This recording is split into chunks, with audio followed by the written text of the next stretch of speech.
Assalamualaikum dan salam sejahtera. Anda bersama saya Hafid Olsen kembali dalam temu janji kita untuk langsung dari Parlimen.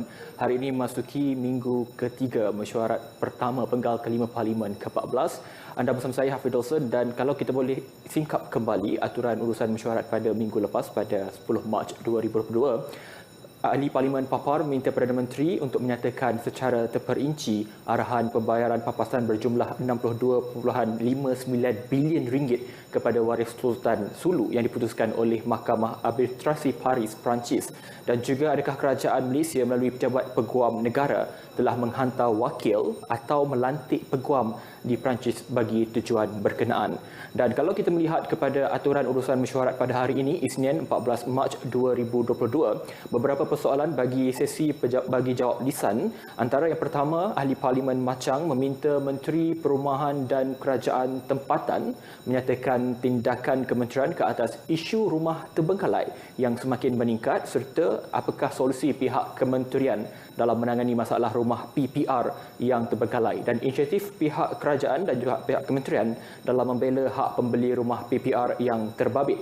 Dalam pada itu, Menteri Dalam Negeri diminta oleh Ahli Parlimen Kampar untuk menyatakan secara terperinci statistik kes-kes penipuan pembelian dalam talian dalam tempoh 2019 hingga 2021 dan apakah sebenarnya langkah-langkah yang diambil untuk membendung masalah penipuan dalam talian ini agar ia tidak menjejaskan kerancakan urus niaga dalam bentuk baharu ini. Dan berikut antara soalan lain, Ahli Parlimen Betong meminta Menteri Perdagangan Dalam Negeri dan Hal Ehwal Pengguna menyatakan perancangan kementerian sama ada terdapat keperluan untuk undang-undang penguatkuasaan di bawah kementerian dipinda atau dikemaskini supaya relevan dengan cabaran semasa. Itu antara lain soalan yang akan ditanyakan dalam sesi jawab lisan pada pagi ini. Dan antara lain, Ahli Parlimen Kuala Selangor ini antara yang penting meminta Menteri Kesihatan menyatakan apakah kementerian sebenarnya bersedia membenarkan semua hospital mengambil doktor pasca siswazah untuk menjalani latihan kepakaran mengikut kesesuaian.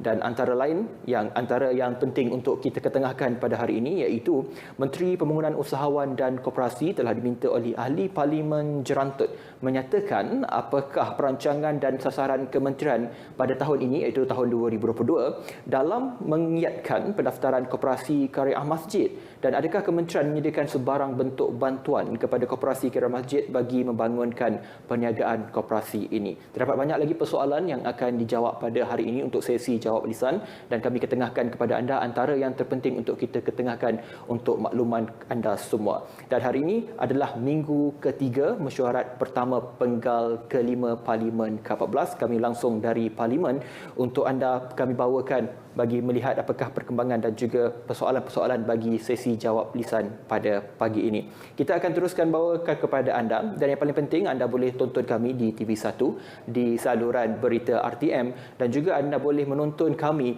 melalui laman web yang tertera di kaca TV anda ketika ini iaitu di rtmparliament.rtm.gov.my dan juga rtmclick.rtm.gov.my palang RTM Parlimen dan boleh turun secara telefon pintar anda di RTM Click. Baik, kita terus saja ke Dewan Rakyat untuk sesi jawab lisan pada pagi ini. Selamat pagi. Kita mulakan pertanyaan-pertanyaan bagi jawab lisan hari ini dengan saya menjemput Yang Berhormat Datuk Haji Ahmad Jazlan bin Yaakob. Silakan Yang Berhormat. Terima kasih Tuan Sri Yang Dipertua. Di pagi yang penuh dengan keceriaan ini, izinkan saya memulakan dengan serangkap pantun. Dari Melaka ke Johor Bahru, singgah ke Luang, membeli bahulu. BN menang semua dah tahu, soalan saya nombor 1. Terima kasih Yang Berhormat. Dipersilakan Yang Berhormat Timbalan Menteri. Terima kasih Tuan Sri Yang Bertua. Assalamualaikum warahmatullahi wabarakatuh. Salam sejahtera, salam keluarga Malaysia. Terima kasih Tuan Sri Yang Bertua. Terima kasih Yang Berhormat Machang. 3 isu utama dibangkitkan oleh Yang Berhormat Machang. Untuk makluman dari Yang Berhormat, antara tindakan yang telah diambil oleh Kementerian Perumahan dan Kerajaan Tempatan dalam menangani isu perumahan bagi membantu memulihkan projek perumahan terbengkalai adalah seperti berikut. Mencari jalan hala tuju dan jalan penyelesaian bagi projek yang telah disahkan terbengkalai.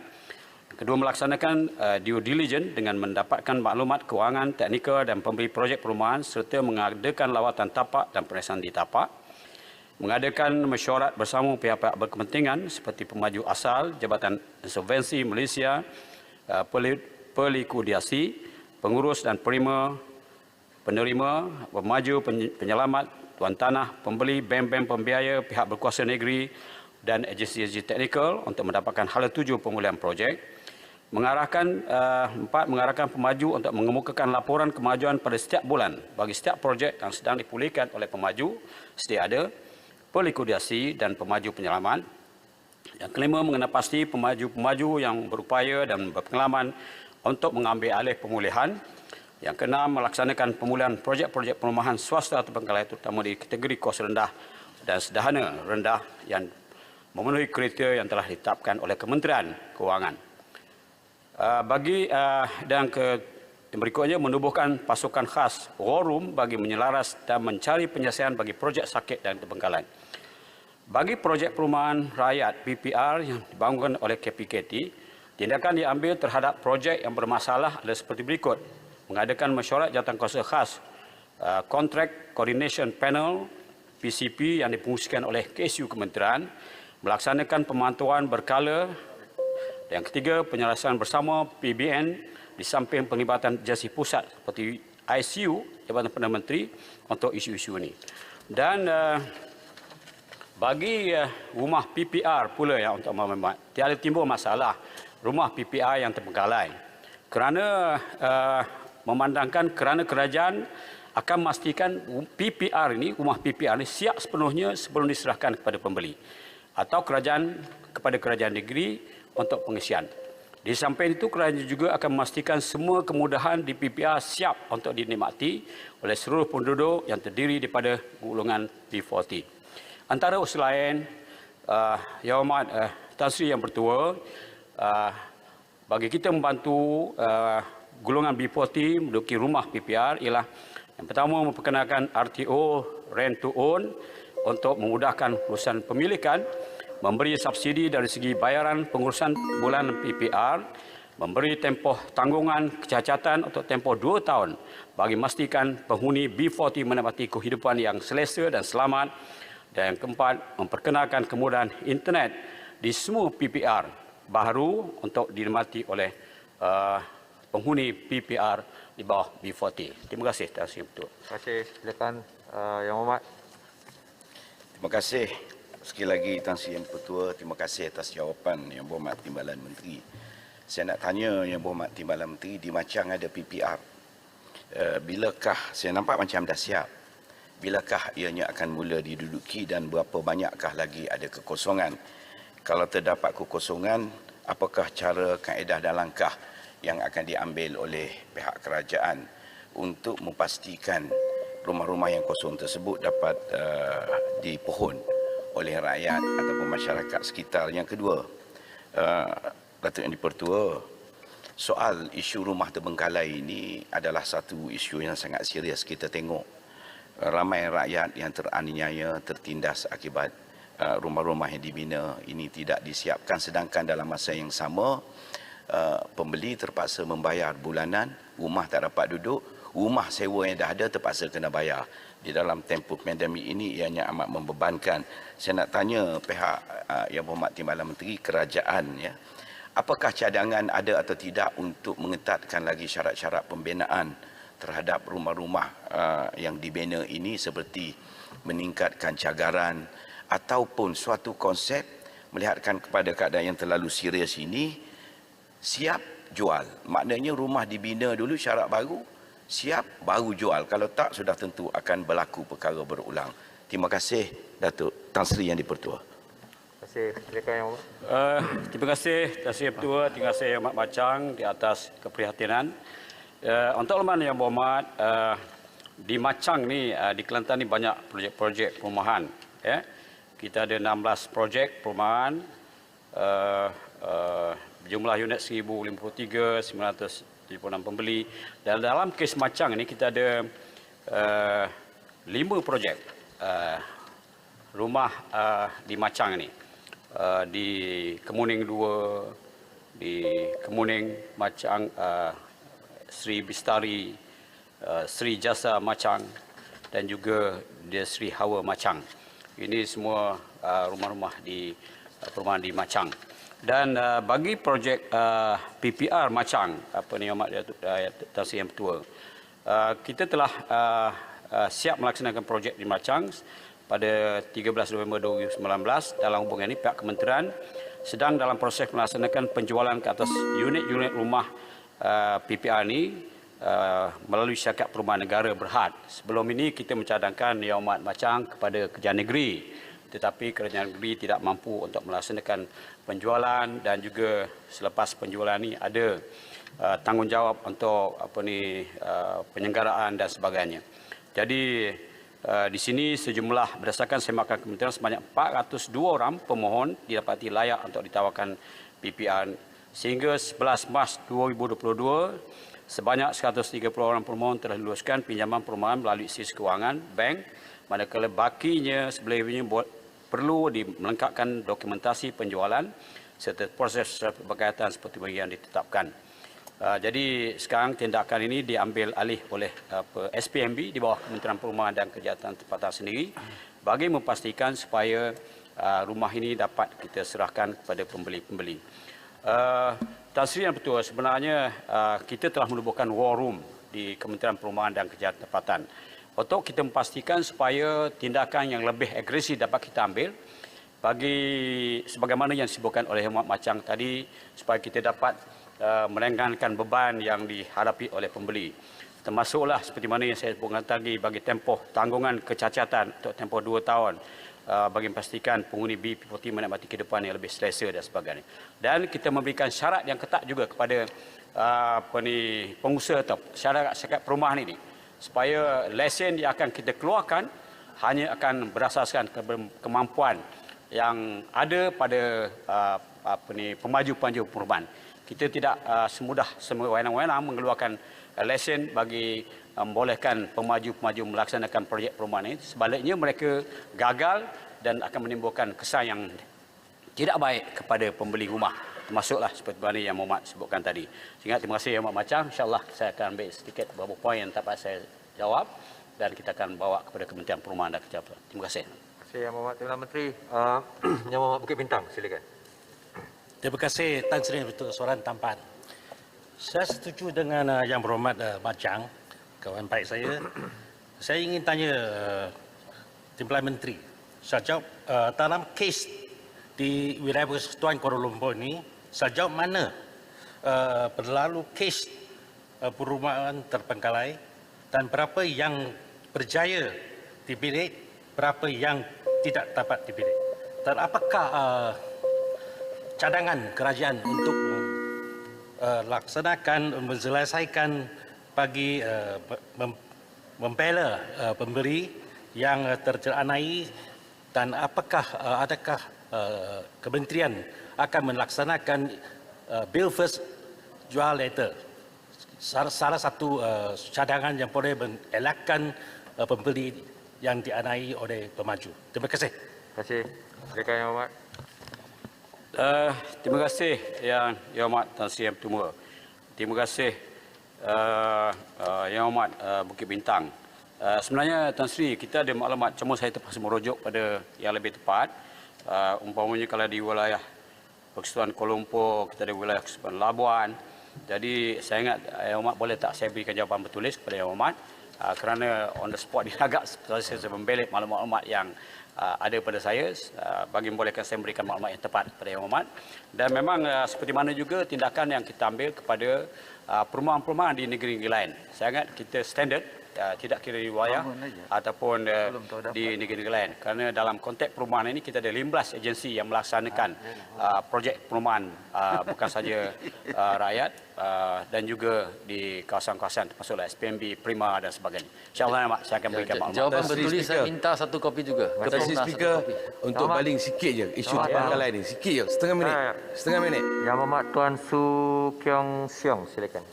Terima kasih Datuk Tan Sri Datuk Yang Pertua. Soalan saya nombor 2. Terima kasih Yang Berhormat Timbalan Menteri, silakan. Pagi Tuan Yang Pertua. Terima kasih di atas soalan daripada YB Kampar. Tuan Yang Pertua, jumlah kes yang dilaporkan di seluruh negara bagi tahun 2019 hingga 2021 adalah sebanyak 51,631 kes melibatkan jenayah dalam talian dan kerugian bernilai RM1,611,039,80 Berdasarkan statistik, sepanjang tahun 2019 hingga 2021, kes belian online mencatatkan kes tertinggi berbanding kes-kes yang lain, iaitu sebanyak 18,857 kes dan diikuti pula oleh kes melibatkan pinjaman tidak wujud sebanyak 15,546 kes. Untuk makluman yang berhormat, pelbagai usaha telah dijalankan oleh PDRM untuk memerangi sindiket penipuan seperti ini, termasuklah dengan meningkatkan penguatkuasaan undang-undang, pengoperasian, tangkapan dan seterusnya menjalankan pendakwaan ke atas mereka yang terlibat dalam penipuan. Sejak dari tahun 2019 hingga 2021, seramai 26,359 tangkapan telah dibuat dan sebanyak 16,029 pertuduhan telah pun dilaksanakan. Di antara langkah-langkah lain yang telah diambil dan dirancang oleh pihak polis termasuklah menjalankan ceramah, taklimat dan sesi dialog pada kaki tangan kerajaan, syarikat swasta dan NGO secara berkala. Dan sesi ini turut dijalankan secara atas talian melalui medium Facebook, televisyen dan radio. Yang kedua, mewujudkan CCID atau Scam Response Center di talian 03261 01559 atau 03261 01599 di mana orang ramai boleh membuat panggilan untuk mendapatkan maklumat dan menyemak kesahihan panggilan bagi sebarang transaksi yang meragukan. Talian ini beroperasi dari jam 9 pagi hingga 10 malam pada setiap hari. Dan ketiga, mewujudkan platform akaun Facebook Cybercrime Alert Royal Malaysian Police untuk memberikan pendedahan kepada masyarakat mengenai skim pelaburan tidak wujud ini. Satu portal juga telah dibangunkan oleh PDRM bagi memudahkan orang awam untuk membuat semakan nombor telefon sindiket ataupun akaun-akaun bank yang digunakan oleh sindiket dalam urusan penipuan. Portal tersebut boleh dicapai melalui pautan http://cid.rmp Government My Semakmul dan ianya boleh dimuat naik dengan menggunakan telefon mudah alih. Kempen pencegahan jenayah komersial juga merupakan salah satu inisiatif bagi memastikan masyarakat didedahkan segala ilmu pengetahuan berkaitan jenayah komersial. Tujuan kempen ini didedahkan adalah bagi meningkatkan kesedaran kepada orang ramai mengenai jenayah komersial terutama melibatkan penipuan jenayah dalam talian menunjukkan peningkatan kes pada tahap yang membimbangkan dan seterusnya mengelakkan orang ramai daripada menjadi mangsa kepada jenayah tersebut. Terdapat juga kempen lain seperti Majlis Pelancaran Kempen Pencegahan Jenayah Komersial dalam talian yang telah diadakan pada 8 November 2021. Sesi wawancara kedua, sesi wawancara bersama pegawai kanan polis dari JSJK di media cetak dan media elektronik. Ketiga, sesi ceramah oleh pegawai daripada JSJ Bukit Aman dan peringkat kontingen menggunakan platform NGO, persatuan, syarikat swasta, institusi kewangan dan sebagainya. Dan keempat, melalui khutbah Jumaat khas sempena kempen pencegahan jenayah telah dibacakan di masjid, surau, Jumaat dan surau. Di antaranya surau sementara Jumaat di wilayah Persekutuan pada 19 November dengan kerjasama Jabatan Agama Islam Wilayah Persekutuan. Dan juga terdapat cara high profile policing dan meet and greet dilaksanakan di semua peringkat kontingen dengan kerjasama JPKK. Dan terdapat juga pertandingan poster jenayah dalam talian diadakan bagi meningkatkan kesedaran dan mengelakkan orang ramai menjadi mangsa. 7. Mengadakan forum pencegahan jenayah dalam talian secara ramai, anjuran bersama persatuan, NGO dan media terpilih. Yang ke-8 itu melalui influencer ataupun mereka yang berpengaruh tempatan telah pasti diperlukan untuk memberi kerjasama dalam membantu dan menyebarkan tips serta informasi yang dimuat naik di Facebook, JSJ dan PDRM. Terima kasih Tuan Yang Pertua. Terima kasih. Soalan tambahan pertama. Terima kasih Tan Sri Dato' Yang Pertua. Memang dan amat terima kasih kepada jawapan yang diberikan oleh Timbalan Menteri mengenai langkah pencegahan dan juga pun penguatkuasaan untuk membendung jenayah ini. Tapi masalah yang paling besar adalah kes-kes di mana kes ini tidak akan berlaku sekiranya akaun peribadi individu pihak ketiga tidak digunakan untuk penerimaan dan pengeluaran wang penipuan ini. Jadi saya nak tanya, apakah langkah PDRM dapat ambil bersama dengan bank negara untuk menghalang akaun-akaun peribadi yang kadang-kadang ni memang digunakan dengan pengetahuan oleh pihak ketiga, dibenarkan oleh pihak ketiga untuk menggunakan akaun tersebut.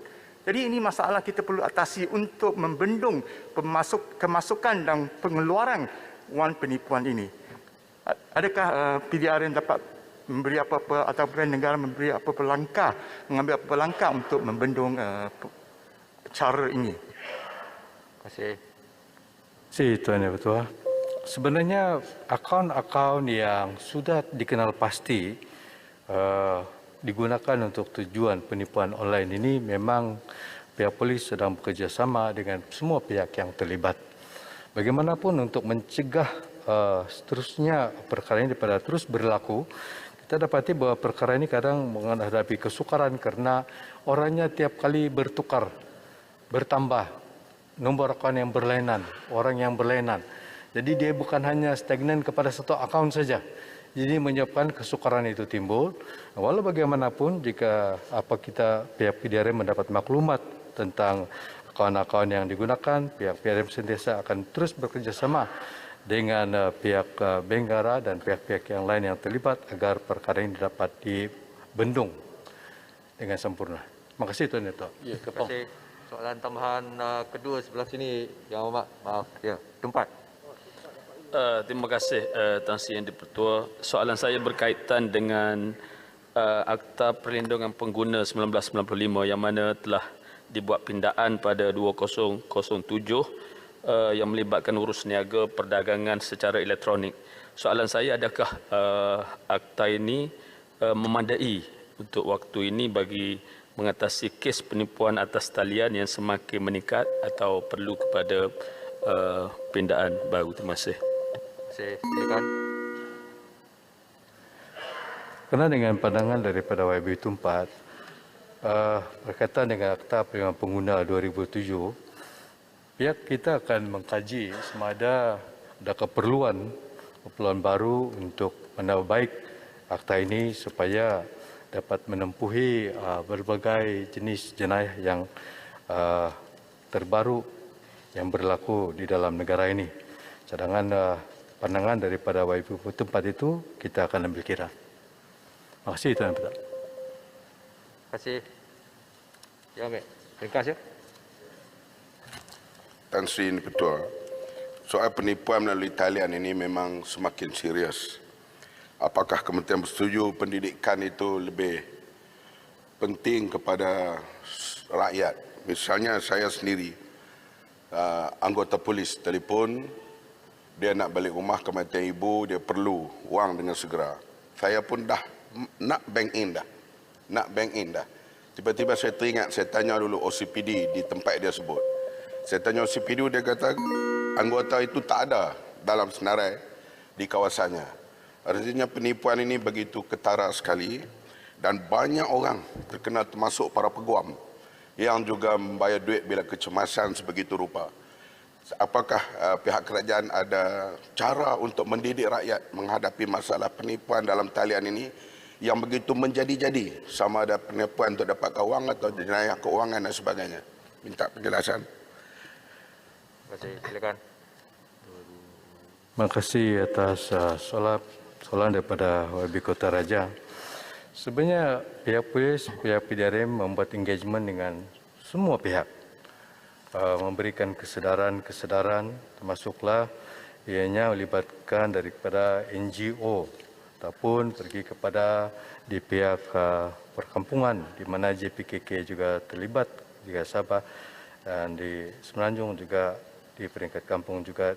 Dari masa ke semasa mengikut daerah yang ada itu mereka memberikan penjelasan dan juga taklimat berkaitan dengan penipuan secara online ini. Dengan pihak NGO yang aktif, berterima kasih seperti PPIM, Persatuan Pengguna Islam Malaysia.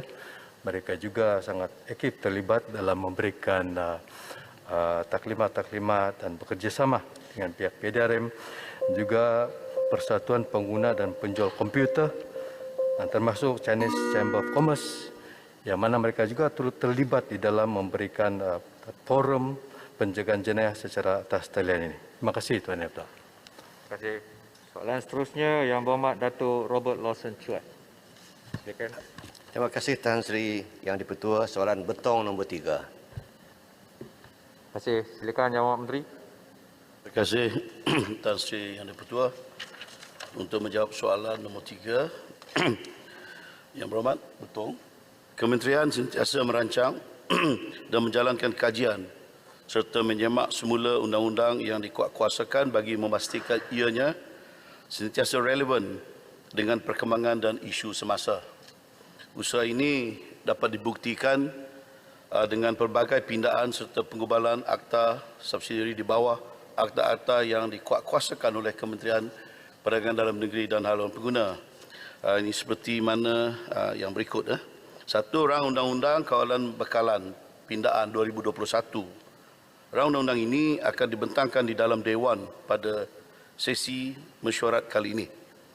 Pindaan ini melibatkan perluasan skop tangkapan tanpa waran bagi mengekang perbuatan jenayah di bawah akta ini, serta peruntukan pindaan yang membolehkan penjualan dibuat bagi barang sitaan jenis mudah rosak, mudah terbakar dan berisiko tinggi.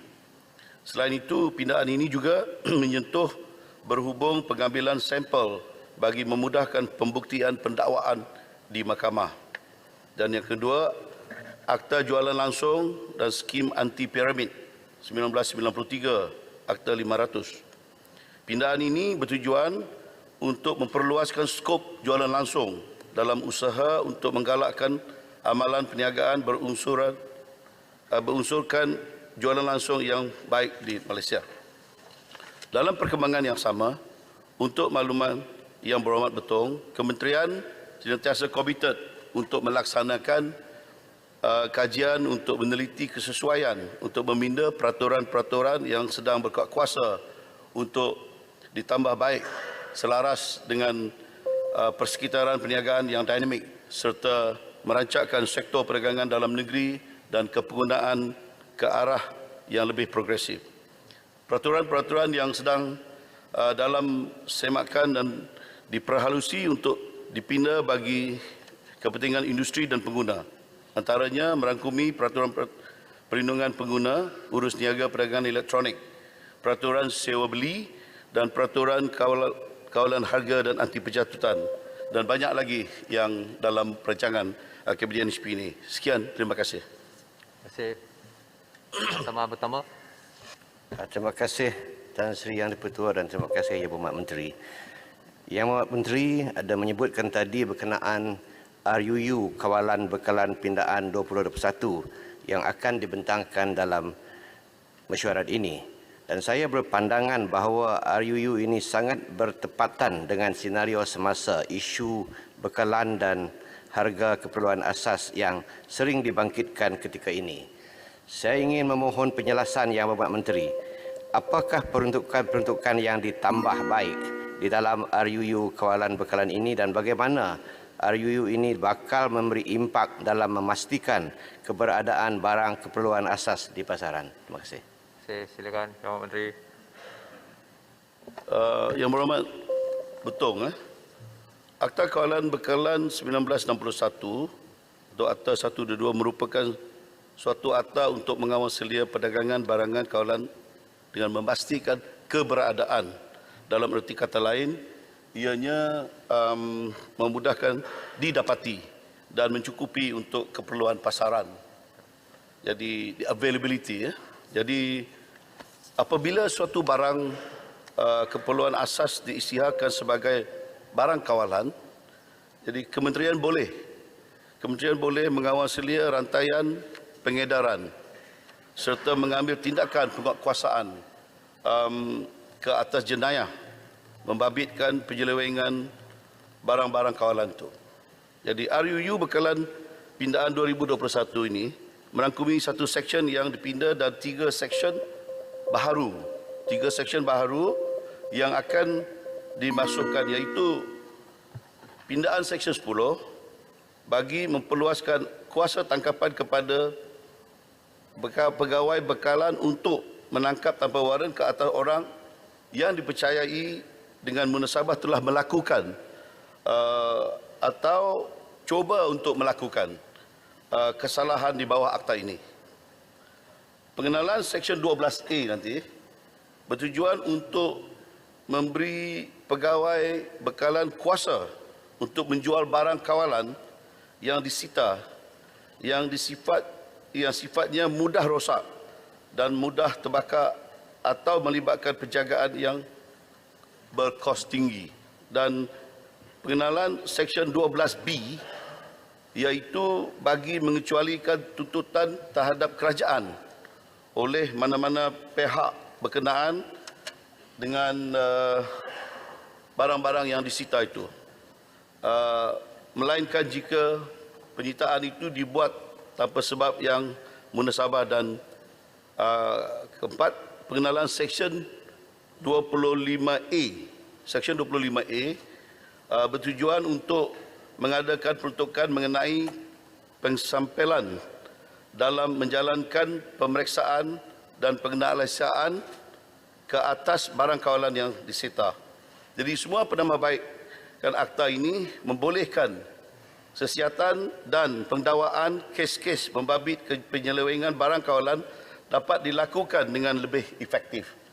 Jadi melalui perundangan dan tindakan penguatkuasaan yang sentiasa dikemaskini dan ditambah baik, ya. Jadi kegiatan jenayah perdagangan ini dapat dikurangkan dan seterusnya memastikan keberadaan barang di keperluan ini, keperluan asas di pasaran. Itu yang sangat penting, ya. Sekian, terima kasih. Apa? Terima kasih Tan Sri Yang di-Pertua. Saya sangat-sangat bersetuju keperluan pindaan penguatkuasaan undang-undang dan ianya perlu diperketatkan lagi. Kerana baru-baru ini saya pergi ke pasar tani yang dikendalikan oleh FAMA, di mana ramai orang-orang dan pengunjung serta pengusaha-pengusaha gerai dan penjual-penjual di sana sangat mereka meluahkan perasaan disebabkan oleh kebanyakan makanan kegunaan harian dan bahan-bahan kegunaan harian sudah melambung naik hingga 100%. Jadi di sini mereka tidak kemampuan mereka untuk menangani masalah ini sangatlah terbatas. Kedua yang saya ingin ajukan di sini ialah berkenaan dengan minyak 1 kilo plastik, yaitu yang bersubsidi, di mana pengusaha-pengusaha gerai susah, begitu juga dengan orang kampung susah untuk mendapatkan bekalan. Tetapi orang-orang yang beristuran besar senang mendapatkan bekalan. Jadi saya ingin memohon, soalan saya kepada kementerian, saya inginkan kementerian supaya turun ke padang untuk memantau perkara ini daripada dimanipulasi oleh pihak-pihak tertentu. Terima kasih. Ya. Terima kasih Tuan Yang di-Pertua, Tan Sri Yang di-Pertua. Dan terima kasih Yang Berhormat. Soalan pertama tadi memang kita sangatlah tahu akan masalah di pasaran dengan harganya yang menaik, harga kos-kos barangan dan juga bekalan. Kadang-kadang ataupun yang sering berlaku adalah ketidakberadaannya ataupun tidak mencukupi di pasaran. Jadi KPDNHP melalui pemantauan harga dan program dan juga unit penguatkuasa sentiasa di lapangan untuk mengenal pasti di mana ada masalah dan juga untuk kita dapat membuat apa saja secara reaksi untuk menangani masalah yang ada tu. Jadi kita ada penguatkuasaan yang kita panggil ada ECC, iaitu Enforcement Command Center, 72 semuanya di seluruh negara, di mana mereka ini secara online kepada ibu kita di Putrajaya. Jadi kita dapat kesan secara real time sebenarnya, Yang Berhormat. Jadi yang kedua ni tadi, memang masalah minyak masak ini sebenarnya skim ini adalah untuk bantu kepada mereka yang berpendapatan rendah yang memerlukannya. Memang sebenarnya dalam dasar kita tidak boleh diguna pakai oleh sesiapa berniaga, ya. Ini bukan untuk berniaga, tapi kita sedia maklum, lebih-lebih lagi baru-baru ini apabila keadaan pasaran minyak sawit ini dah melambung tinggi, mereka yang berniaga, yang restoran-restoran disebutkan tadi, memang kita akui mereka mengguna juga berebut membeli ini. Jadi kami senantiasa memantau ini. Penguatkuasa kita bekerja, memang Yang Berhormat, saya pastikan kepada Yang Berhormat, memang mereka ini bekerja lebih daripada apa yang mereka sepatutnya bekerja lebih sekarang, ya. Janganlah kata seolah-olah mereka ini tak bekerja. Saya pertahankan mereka ini. Mereka ini memang, mereka yang maksud saya adalah penguatkuasaan kita. Anggota penguatkuasaan kita ada 2,000 lebih. Sebab itu pada satu ketika saya mohon supaya bilangan mereka ini ditambah, akan tetapi oleh kerana kekangan ataupun dari segi keuangan negara kita mungkin belum masa dapat lagi kita nak tambahkan bilangan anggota penguatkuasaan kita. Jadi memang sekarang keadaannya yang dipertua oleh kerana harga minyak sawit ini sangat-sangat tinggi sekarang, adalah sangat lumayanlah kepada mereka yang menyalahgunakan skim subsidi 1 pak kilogram yang banyak disubsidi oleh kerajaan untuk kegunaan mereka yang berpendapatan rendah. Saya beri pastilah kami akan buat terbaik untuk menangani masalah ketirisan yang digunakan oleh mereka yang berniaga ini. Sekian, terima kasih. Tan Sri, satu lagi Tan Sri. Satu je lagi. Maaf sebab panjang ni, 30 minit baru 3 soalan. Si pengguna. Boleh sekejap je. Ya, baik. YB Menteri tolong ringkaskan jawapan ya.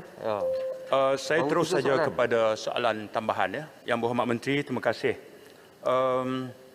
Di antara teras utama penguatkuasaan kementerian adalah melindungi pengguna.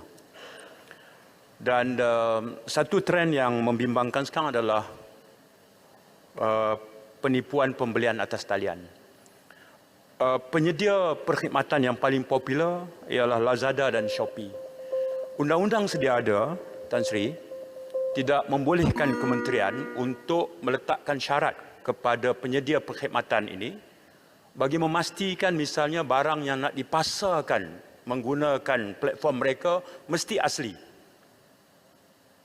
Ya. Tapi biasanya penyedia perkhidmatannya reaksinya kami cuma menyediakan saja platform. Asli atau tidak itu bukan kawalan kami. Di sini loophole yang ada dalam undang-undang sedia ada.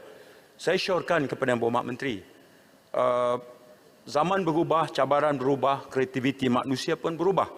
Ketika kementerian bercadang untuk meminda beberapa undang-undang yang berkaitan di bawah fungsi penguatkuasa kementerian, teras melindungi pengguna dalam aspek yang saya timbulkan ini, apakah ada dalam perancangan kementerian untuk dilakukan pindaan yang berkaitan. Terima kasih. Ringkas, terima kasih Tan Sri Yang Dipertua. Terima kasih Yang Berhormat yang juga mantan Menteri di Kabinet HP memang mengetahui hal ini. Pertamanya kami di KPC memang menerima show yang tadi dengan terbaiklah. Sebenarnya Yang Berhormat, memang kita sedang memperhalusi ini. Sebab ini Tan Sri Yang Dipertua bukan sekadar di peringkat Kabinet HP sahaja ya. Kita seharusnya bersama dengan Kementerian Komunikasi Multimedia. Jadi oleh kerana itu perlu melibat urus bersama agensi lain dan juga Kementerian Kabinet KKMM ini. Jadi saya pastikan Yang Berhormat, kalau boleh Yang Berhormat, kalau ada cadangan lain bolehlah kemukakan kepada Kabinet HP untuk kita bersamalah memperhalusi undang-undang ataupun peraturan-peraturan yang berkaitan untuk kita menangani masalah ini. Sekian, terima kasih. Terima kasih. Yang Berhormat Datuk Haji Ahmad Nazlan, silakan. Bismillahirrahmanirrahim. Assalamualaikum warahmatullahi wabarakatuh. Salam sekeluarga Malaysia. Terima kasih Tan Sri Yang Dipertua, izinkan saya untuk menyampaikan serangkap pantun. PRN Johor berlabuh sudah, kini kesejahteraan rakyat perlu difokuskan. kelebihan Tan Sri Yang Dipertua diketahui sudah. Soalan nombor 5 Jalan Tut sediakan. Terima kasih. Terima kasih Yang Berhormat Menteri. Terima kasih Yang Berhormat Tan Sri, Yang Berhormat Jalan Tut. Kementerian Pembangunan Usahawan dan Koperasi yang selama ini akronimnya MEDEC, yang Tan Sri Yang Dipertua, tapi mulai hari ini kita tukar namanya daripada MEDEC kepada KUSKOP, Koperasi Usahawan dan Koperasi, selaras dengan nak mendaulatkan penggunaan bahasa kebangsaan. Jadi kita akan panggil KUSKOP instead of MEDEC. KUSKOP sentiasa menggalakkan ahli karah masjid setempat untuk menubuh dan menyertai koperasi karah masjid bagi meningkatkan tahap sosioekonomi mereka. Usaha ini adalah selaras dengan inisiatif dan program yang terkandung dalam Pelan Transformasi Koperasi Malaysia Transkom 2021-2025. Selaras dengan sambutan 100 tahun penubuhan koperasi di negara ini pada tahun ini, KUSKOP melalui agensi-agensi di bawahnya akan terus memperkasakan koperasi, termasuklah koperasi karya masjid, selaras dengan usaha membangunkan ekonomi masyarakat Islam secara umumnya. Berdasarkan dalam data interim pada 30 Jun 2021, SKM telah pun mendaftarkan sebanyak 462 buah koperasi karya masjid seluruh negara dengan bilangan keanggotaan selama 38,616 orang dan nilai perolehan keseluruhan sebanyak RM9.3 juta. Bagi tahun 2022, SKM telah pun menetapkan sasaran pendaftaran koperasi karya masjid sebanyak 300 buah koperasi masjid seluruh negara. Yang target kita 10%, di mana masjid dalam seluruh negara ada 6,514 buah. Tuan Maklumat yang berhormat, bagi menyokong pelaksanaan aktiviti perniagaan koperasi karya masjid, KUSKOP melalui SKM turut menyediakan beberapa bantuan, di antaranya bantuan permulaan sehingga geran RM100,000 di bawah program koperasi perhatian rakyat, bantuan pembangunan perniagaan kepada koperasi yang layak sehingga RM300,000, bantuan sehingga RM300,000 di bawah program pemerkasaan rantaian bekalan koperasi, bantuan sehingga RM100,000 di bawah program transfer kepada mana-mana koperasi karya masjid yang terjejas akibat pandemik COVID-19 dan juga pembiayaan pinjaman di bawah tabung modal pusingan sehingga RM300 juta. Selain itu, MEDEC juga dengan kerjasama JAKIM, terima kasih Menteri Agama, telah pun mengadakan persidangan koperasi karya masjid peringkat kebangsaan buat pertama kalinya, iaitu pada 7 hingga 18 Mac yang lepas. Bertemakan koperasi karya masjid pembangkit ekonomi ummah. Penganjuran persidangan tersebut diharap akan dapat memperkasakan ummah melalui peranan pegawai dan juga peranan masjid daerah untuk menyapai matlamat penubuhan karya masjid, koperasi karya masjid. Terima kasih. Terima kasih. Soalan tambahan pertama, Rabi. Terima kasih Tan Sri. Terima kasih Yang Berhormat Menteri atas penerangan yang disampaikan sebentar tadi. Seterusnya saya ingin, selain daripada agensi di bawah KUSKOP ataupun MEDEC dulunya, apakah peranan angkasa selaku koperasi APEC dalam memperkasakan koperasi karya masjid di seluruh negara kita? Terima kasih Tan Sri. Terima kasih Yang Menteri. Terima kasih Yang Berhormat. Kita sudah maklum, iaitu Angkatan Koperasi Kebangsaan Malaysia Berhad ataupun Angkasa, yang merupakan badan punca gerakan koperasi di negara ini, telah pun memainkan beberapa peranan untuk membangunkan koperasi karya masjid di dalam negara kita. Di antara usaha yang telah dibuat oleh Angkasa iaitu melaksanakan seminar, bengkel dan juga taklimat berkaitan penubuhan dan juga pembangunan perniagaan koperasi karya masjid, memberikan sumbangan dan juga khidmat nasihat secara berterusan. Juga Angkasa menyediakan bantuan perbelanjaan makan dan minum jika masjid itu baru nak bermesyuarat. Juga menyediakan, memperkasakan modal insan koperasi dengan mengadakan beberapa latihan untuk menggalakkan koperasi masjid ini ditubuhkan sebagaimana yang telah dirancangkan. Terima kasih. Terima kasih. Soalan tambahan kedua. Kepong. Terima kasih, Datuk Speaker. Apa ni, kapal tu? Ya. Lari tajuk sikit daripada soalan asal. Namun apa yang nak saya tanya pada Menteri ialah, adakah keberangkalian Menteri untuk memfokuskan koperasi ini kepada kesatuan-kesatuan sekerja dengan melibatkan Kementerian Semua Manusia supaya meratakan keseluruhan mereka itu meraihkan apa sahaja faedah-faedah yang ada disediakan oleh Kementerian. Terima kasih, Datuk Speaker. Terima kasih. Terima kasih Yang Berhormat Kapal. Kita memang berusaha.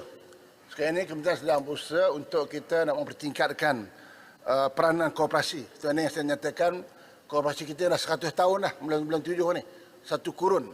Tetapi kita lihat koperasi ini masih lagi perlu kita pertingkatkan. Kerana itulah kita akan memperluaskan peranan koperasi ini bukan saja di kalangan masjid, tetapi juga dengan kesatuan-kesatuan sekerja dengan mana-mana pihak pun.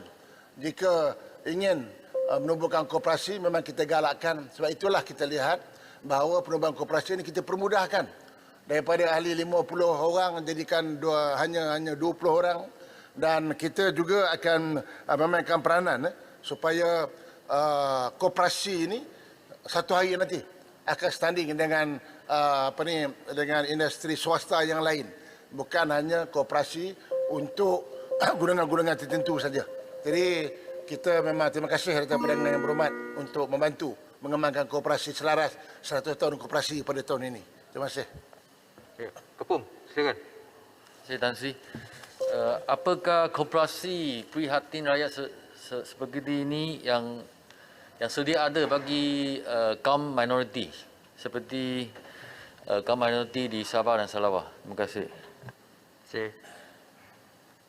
Itu Yang Berhormat. Di dalam nak menubuhkan koperasi ini kita terbuka kepada semua kaum di dalam negara di dalam negara kita, dan kita tidak apa maksudnya kita menggalakkan, dan juga mana-mana koperasi yang ditubuhkan tadi mereka juga akan layak mendapat inisiatif seperti mana yang diberikan kepada Karah Masjid seperti mana yang saya telah sebutkan tadi. Jadi kerana itulah kita memang mengharapkan peranan koperasi ini akan dapat kita teruskan, kita pertingkatkan bukan saja di perangkat kebangsaan, tetapi sehingga kita nak menggalakkan bukan saja koperasi di antara kaum kita boleh tubuh. Dalam masyarakat Cina pun ada Kojadi dan lain-lain kaum pun ada syarikat mereka, koperasi mereka, malah koperasi keluarga pun kita galakkan tubuh untuk kita nak mencapai matlamat memainkan peranan penting koperasi ini. Terima kasih. Terima kasih. Soalan berikutnya Yang Berhormat Datuk Seri Dr. Wan Azizah Wan Ismail, silakan. Terima kasih Tan Sri Yang Speaker. Soalan pandan nombor 6. Terima kasih Yang Berhormat Menteri. Terima kasih Tan Sri Ketua, terima kasih Yang Berhormat Pandan untuk menjawab soalan. Yang Berhormat, Kementerian sentiasa memantau aktiviti perniagaan secara dalam talian di negara ini berdasarkan bidang kuasa dan perundangan yang dikuatkuasakan. Susulan penularan wabak COVID-19 ini di Malaysia dan pembudayaan norma baru, pembelian dalam talian telah menjadi pilihan utama kepada pengguna untuk berbelanja.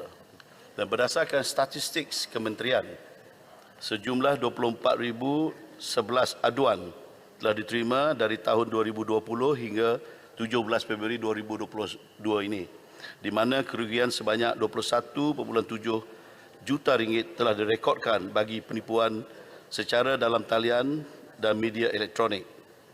Kes penipuan online ini mungkin juga dipantau dan dikawal selia oleh kementerian-kementerian lain yang turut berkaitan. Yang suka saya ingin memaklumkan bahawa data ini adalah aduan yang dilaporkan kepada KPDNC sahaja. Sebab Tuan Yang Di-Pertua sebentar tadi dalam jawapan soalan nombor 2, angka-angka ini mungkin berlainan, Yang Berhormat Pandan. Jadi memang seperti mana telah saya katakan tadi, ini berdasarkan kepada data yang dilaporkan kepada KPDNP sahaja. Jadi Yang berhormat, Kementerian turut mengadakan jaringan kerjasama dengan agensi berkaitan seperti PDRM tadi, Polis, Jabatan Pendaftar Negara, JPN, Bank Negara Malaysia, Suruhanjaya Syarikat Malaysia, SSM, dan Suruhanjaya Komunikasi dan Multimedia Malaysia, SKMM, termasuklah Syarikat Telekomunikasi dan Pengendali Tapak Pasar dalam Talian, itu online marketplace, bagi membenteras kegiatan manipulasi peniaga yang tidak beretika. Jadi Kabinet NSP juga sedang dalam proses menguatkuasakan perundangan transaksi dalam talian menerusi penglibatan Multimedia Development Corporation, pengendali tapak pasar dalam talian, online marketplace, dan pemain industri berkaitan tindakan penguatkuasaan secara lebih bersepadu selaras dengan Plan Hala Tuju Strategik E-Dagang. Ya, sekian, terima kasih. Terima kasih. Soalan tambahan. Terima kasih Tan Sri, terima kasih Menteri atas jawapan. Memang tadi Kementerian Dalam Negeri telah menjawab dan setengah daripada jawapan saya akui. Dan saya nak tanya, apakah pegawai KPDNHP ini yang terlibat dalam pengendalian kes-kes penipuan atas talian ini dan media elektronik dapat latihan? Ini adalah latihan yang spesifik dan perlu, ya, Tan Sri Yang Dipertua. Dan juga bagaimana yang dikatakan agensi-agensi lain yang berkaitan itu, bagaimana bekerjasama? Kerana kalau adalah akaun-akaun keldai ini kan, dia mesti ada data. Itu yang betul, betul. Dia akan data sebab dia ada dengan PDRM, telekomunikasi, MCMC, Cyber Security Malaysia. Ini adalah penting kerana sekarang ini macam kita dapati memang menular sangat kes-kes ni security ni atas talian ini, penipuan. Ini adalah penting dan apabila kita dapat satu isu yang penting, apakah tindakan yang penting juga yang telah diambil? Terima kasih. Terima kasih. Silakan. Terima kasih Yang Berhormat Pandan. Memang betul, memang kami terima baik saranan juga mungkin teguran daripada Yang Berhormat. Itulah seperti mana telah saya sebut dalam jawapan asal tadi. Sekarang kami telah dalam satu memperhalusi, proses memperhalusi bersama juga dengan agensi-agensi kementerian-kementerian yang ada kaitan tadi.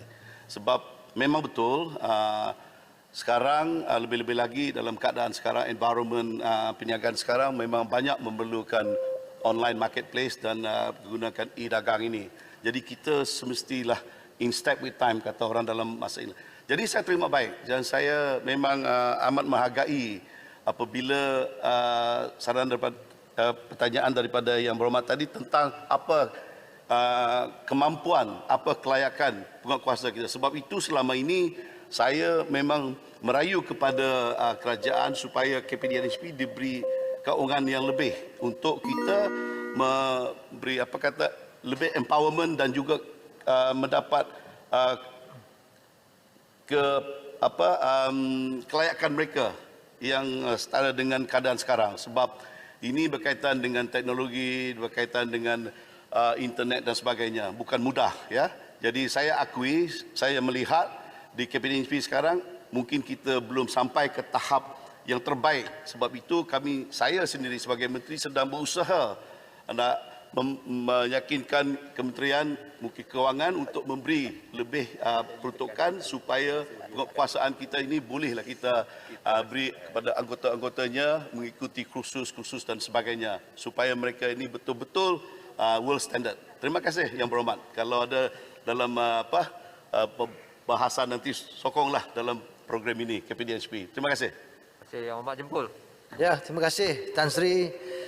Tahun lalu menerusi kenyataan media selepas majlis pelancaran dan anugerah pilihan pengguna 2020-2021 Yang Berhormat Timbalan Menteri KPDNHP ada menyebut tentang cadangan untuk memperkenalkan lesen khas peniaga dalam talian bagi melindungi pengguna daripada terus menjadi mangsa penipuan e-dagang dan skamer bermula tahun ini. Jadi saya nak tanya, bilakah perkembangan ataupun bilakah perkara ini dapat dilaksanakan dalam cadangan lesen khas e-dagang? Yang keduanya, berapakah kes yang telah disebutkan tadi, 24,000 kes yang disebutkan di report, akibat kerugian 21 juta dan apakah berapa banyak kes yang telah dihukum. Kita tahu aduan banyak. Jadi adakah mereka ini telah didakwa dan dijatuhkan hukuman? Ini rakyat nak tahu. Sebab undang-undang yang ada pada hari ini nak tengok sejauh mana keberkesan undang-undang ini bagi melindungi pengguna. Mohon Menteri untuk menjawab. Untuk maklumat yang secara terperinci ini, Yang Berhormat dan juga Tuan Yang Di-Pertua, biarlah saya memberi jawapan secara bertulis sebab saya akan mendapatkan fakta yang lebih tepat, ya. Jadi kepada yang ditanya tadi, bilakah pelaksanaan ini seperti mana telah saya sebut tadi, kami sedang memperhalusi kesemuanya supaya kita dapat melaksanakannya secepat mungkin. Ya, terima kasih. Terima kasih. Seterusnya saya persilakan Yang Berhormat Tuan Nik Muhammad Abdul. Terima kasih Tan Sri Yang Di-Pertua. Soalan saya nombor 7. Terima kasih. Terima kasih Yang Berhormat Yang Di-Pertua. Terima kasih Yang Berhormat Bacok. KPLB sentiasa komited di dalam membantu usahawan luar bandar, termasuk usahawan wanita luar bandar dengan menawarkan program-program antaranya sokongan pengukuhan keusahawanan luar bandar SP KPLB Restart. Program ini menyediakan geran bantuan bernilai RM3,000 ke RM5,000 bagi menampung kos operasi dan keperluan modal pusingan bertujuan secara khusus untuk membantu usahawan memulakan semula perniagaan yang terkesan akibat pandemik COVID-19. Program khusus yang bermula pada September 2021 ini adalah telah berjaya membantu 586 orang usahawan sehingga kini dengan 319 orang usahawan atau 76% daripada jumlah usahawan tersebut merupakan usahawan wanita luar bandar dengan nilai geran sebanyak 2.97 juta. Bagi tahun 2022 dengan peruntukan sebanyak RM15.3 juta iaitu peningkatan sebanyak RM4.3 juta dari tahun sebelumnya. KPLB dan juga agensi telah merencanakan beberapa program secara menyeluruh bagi membantu usahawan meningkatkan taraf hidup ekonomi mereka. Program-program tersebut termasuklah program Rural Business Challenge 2.0, RBC 2.0, program usahawan bergerak, Rural Business Outlet, program SPKLB dan juga program Outreach usahawan. Untuk makluman Yang Berhormat juga, KPLB turut menyediakan program Desa Mall at KPLB yang bertujuan untuk membantu usahawan luar bandar memasarkan produk mereka secara dalam talian melalui platform e-dagang sedia ada dengan pantas dan mudah. Program ini menjadi pendorong anjakan paradigma kepada usahawan luar bandar untuk beralih dari cara perniagaan tradisional offline kepada memasarkan produk mereka secara dalam talian online melalui platform digital. Secara tidak langsung, usaha ini dapat merakyatkan ekonomi digital di kalangan usaha luar bandar. Sejak program ini diperkenalkan pada tahun 2017, jumlah jualan terkumpul produk adalah berjumlah RM3.31 juta setakat 31 Disember 2021 dengan stok keeping unit sebanyak 26,941 platform e-dagang seperti Shopee, Lazada dan lain-lain. Seramai 2,985 usahawan luar bandar telah dilatih di bawah program Desa Mall at KPLB dan telah memasarkan produk secara dalam talian di platform e-dagang seperti disebutkan di atas.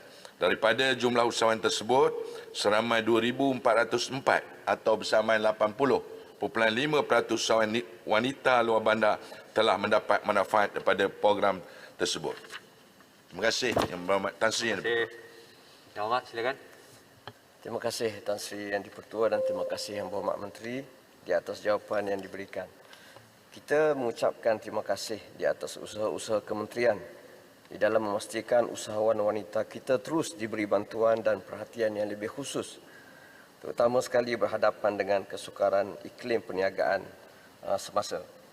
Soalan saya, selain daripada peruntukan yang diberikan oleh kementerian, adakah agensi-agensi lain di bawah KPLB seperti MARA, Felda dan lain-lain mempunyai peruntukan yang sama untuk disalurkan kepada usahawan wanita.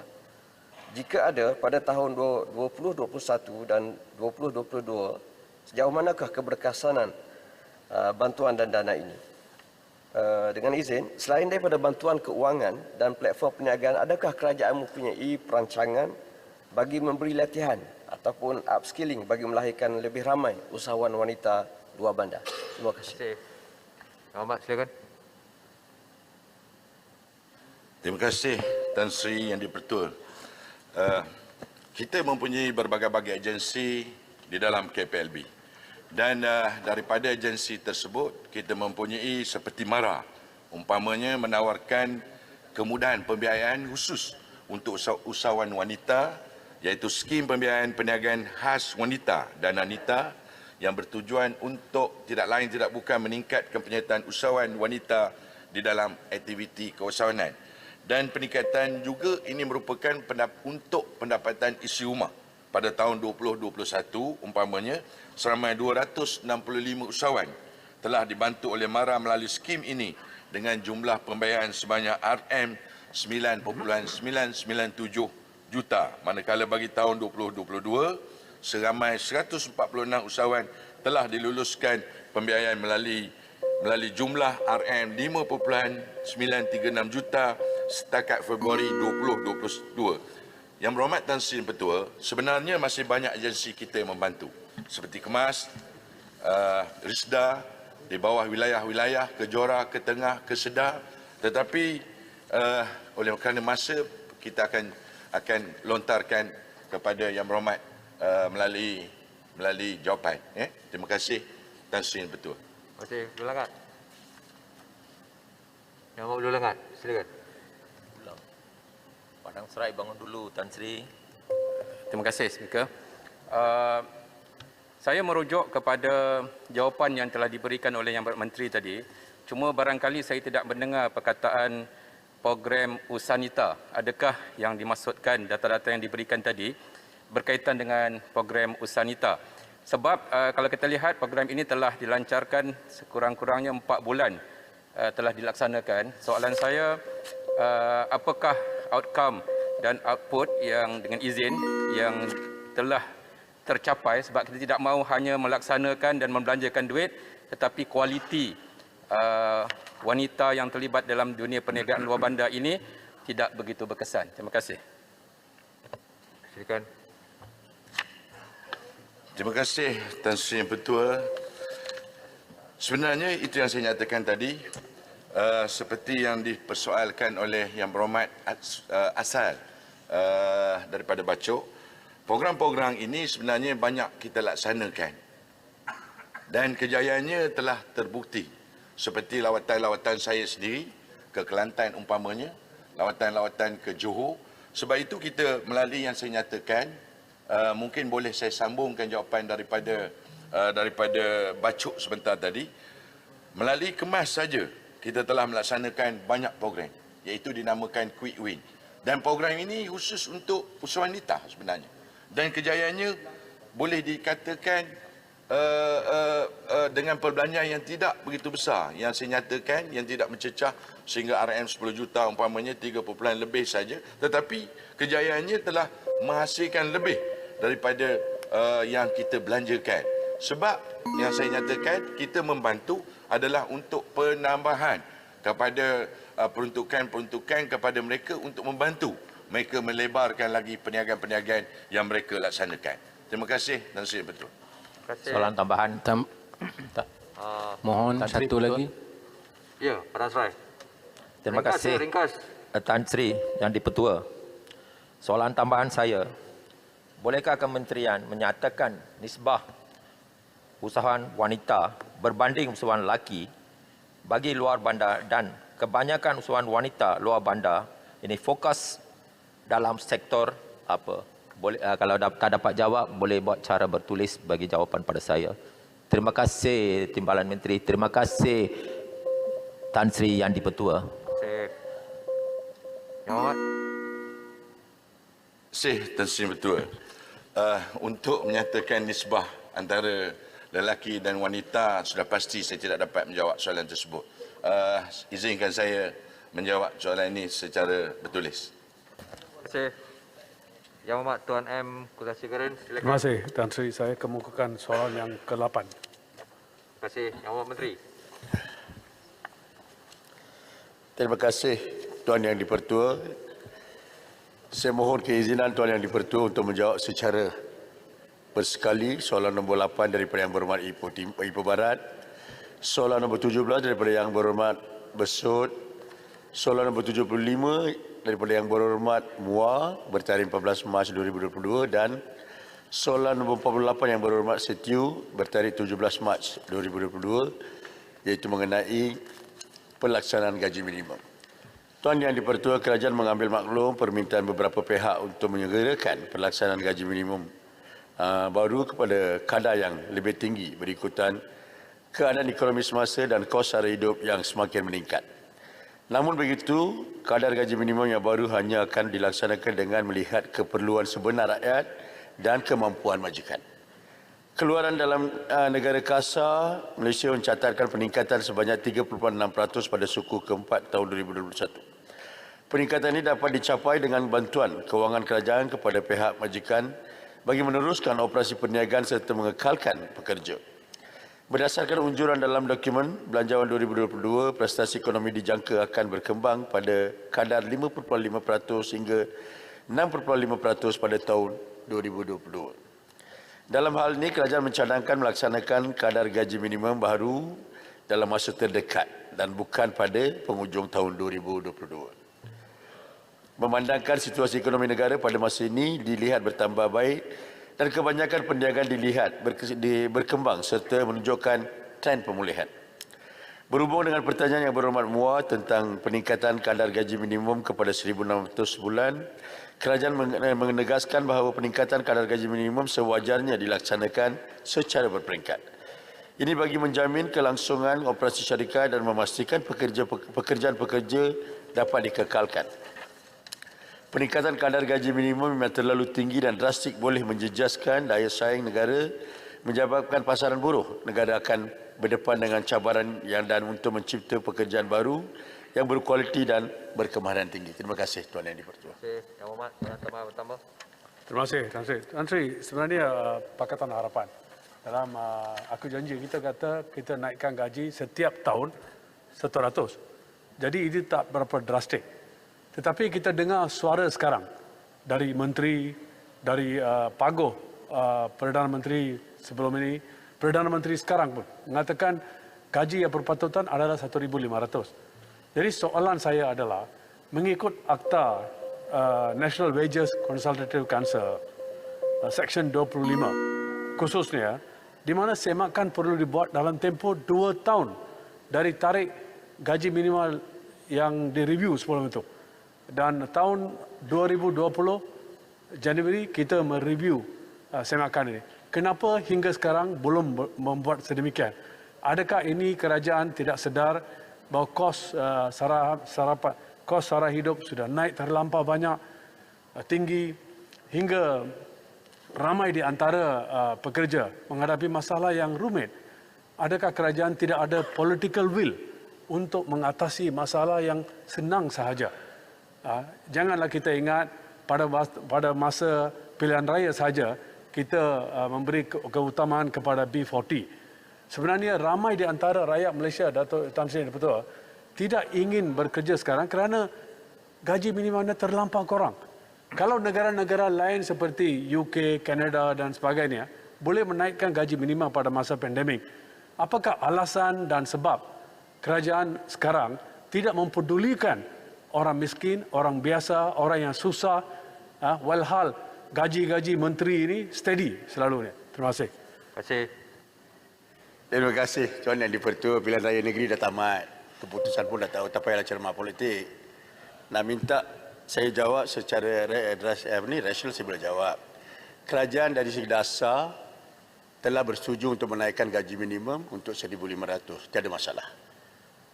Tetapi sebagai kerajaan yang rasional, kita perlu mengkaji pelbagai aspek. Yang pokoknya adalah sama ada kerajaan setuju untuk menaikkan gaji untuk 1,500 atau tidak. Yes, dah setuju. Tetapi kita masih ada tanggungjawab Tuan Yang di-Pertua, kita perlu mengkaji secara mendalam. Maka Jemaah Menteri yang dipengerusikan oleh Yang Amat Berhormat Perdana Menteri, dalam 3 minggu berturut-turut kita berbincang pasal gaji minimum dan mengambil kira pelbagai aspek. Kita tak naklah keadaan. Kita lihat ada Tuan Yang di-Pertua. Ini bukan seperti mana disebutkan oleh Yang Berhormat tadi. Saya pun sedar setiap 2 tahun kita kena naikkan gaji dalam keadaan biasa. Ini adalah keadaan luar biasa Tuan Yang di-Pertua. Kita lihat dalam usaha kita menurunkan pengangguran. Walaupun daripada 5.3% kita sempat menurun kepada 4.2% hari ini. Tetapi suasana berbeza. Biasa apabila kita menghadapi pengangguran, it's employers market. Tetapi hari ini Tuan Yang di-Pertua keadaan jauh berbeza. Ini bukan lagi employers market, employees market. Sebagai pekerja, saya ada pilihan sama ada nak terima gaji yang ditawarkan oleh kerajaan ataupun teruskan dengan gig ekonomi yang boleh memberi pendapatan lebih banyak. Maka kerajaan sedang mengkaji pelbagai aspek termasuk sektor-sektor informal. Kita tidaklah usaha mengurangkan kadar pengangguran daripada 4.2% ke 4%. Sekiranya kita gagal membuat satu kajian terperinci, mungkin sektor-sektor informal yang kerja dengan kemas dengan gaji RM600, mungkin majikan akan berhentikan mereka kerja. Maka kita akan buat pengumuman dengan satu optik yang baru. Bukan optik baru, kita lihat kalau sebelum ni kali pertama kita akan menaikkan gaji minimum pada 2012. Walaupun kita naikkan gaji ke 1,200, kita bagi kelonggaran kepada beberapa sektor supaya mereka mengambil sedikit masa. Dalam masa sekarang kita lihat, walaupun gaji minimum kita dah setuju secara dasar 1,500, kita perlu melihat sektor-sektor seperti perhotelan, sektor-sektor pelancongan yang terkikis teruk akibat COVID-19. Maka kita sedang mengkaji sebagai jaminan kepada Yang Berhormat, dalam masa terdekat kerajaan akan mengumumkan gaji minimum, bukan atas dasar desakan mana-mana pihak, atas usaha kerajaan sendiri. Terima kasih Tuan Yang di-Pertua. Yang Berhormat Baling. Terima kasih Tan Sri Betul. Tahniah Yang Berhormat Menteri, baru-baru ini melancarkan 600,000 peluang pekerjaan di Johor bersama-sama dengan Yang Berhormat Perdana Menteri program Keluarga Malaysia. Alhamdulillah. Apa yang dinyatakan oleh rakan saya tadi, Ipoh Barat, ada juga yang betul, sebab 1,500 ni memang kita semua nak pastikan nak cepat. Tapi saya juga nak tanya Yang Berhormat Menteri, sebelum tu saya nak bagi tahu kepada Ipoh Barat, dia jadi menteri 22 bulan, kalau betul hebat dah buat masa tu dah. Dia pun tak boleh buat juga, mesti ada kekangan dia. Bukanlah dia tak nak buat. Masa dia jadi menteri sumber manusia, Yang Berhormat Ipoh Barat patut selesaikan. Kalau ada political will yang seperti disebutkan, ini semua ada cakap tak serupa bikin. Ini semua cakap tak serupa bikin. Buat manifesto berpuluh-puluh. YB, Yang Berhormat, tolong peluang untuk baling sekarang. Saya kepada Menteri, apakah kekangan sebenarnya yang kerajaan sedang hadapi? Tak faham, jangan Yang cakap. Berhormat Menteri belum dapat laksanakannya. Terima kasih, Yang Menteri. Tuan Yang di-Pertua, saya cuma nak betulkan baling. Kebetulan bukan Yang Berhormat saja usaha. Itu adalah manifesto pilihan raya untuk yang pihak Yang Berhormat, yang menyatakan kalau sekiranya kita menang akan mengumumkan gaji minimum. Selepas menang, tukar kiblat, dia kata setiap tahun 100. Tak apa, itu sejarah. Tuan Yang di-Pertua, yang penting adalah tengok manifesto setiap tahun 100. Kita akan mengumumkan bacalah manifesto. Masa yang sama. Tolonglah. Tolong. Yang Berhormat Menteri. Kita akan mengumumkan gaji minimum dalam masa yang terdekat. Kalau menteri mengeluarkan oleh Dewan, saya perlu membetulkan. Yang Berhormat tak tahu peraturan lagi, dah lama duduk Dewan. Apabila menteri bercakap, Yang Berhormat dengar. Jangan mengalih. Soalan saya nak saja. Yang Berhormat lebih lama dalam Dewan ni. Apabila menteri bercakap, Yang Berhormat duduk. Ya, Yang Berhormat. Yang Berhormat. Mari kita bertenang sikit, kan? Hari Isnin ni. Silakan Yang Berhormat Menteri. Mai. Kebetulannya saya jawab atas soalan tambahan Yang Berhormat Baling, bukan Yang Berhormat di hadapan saya.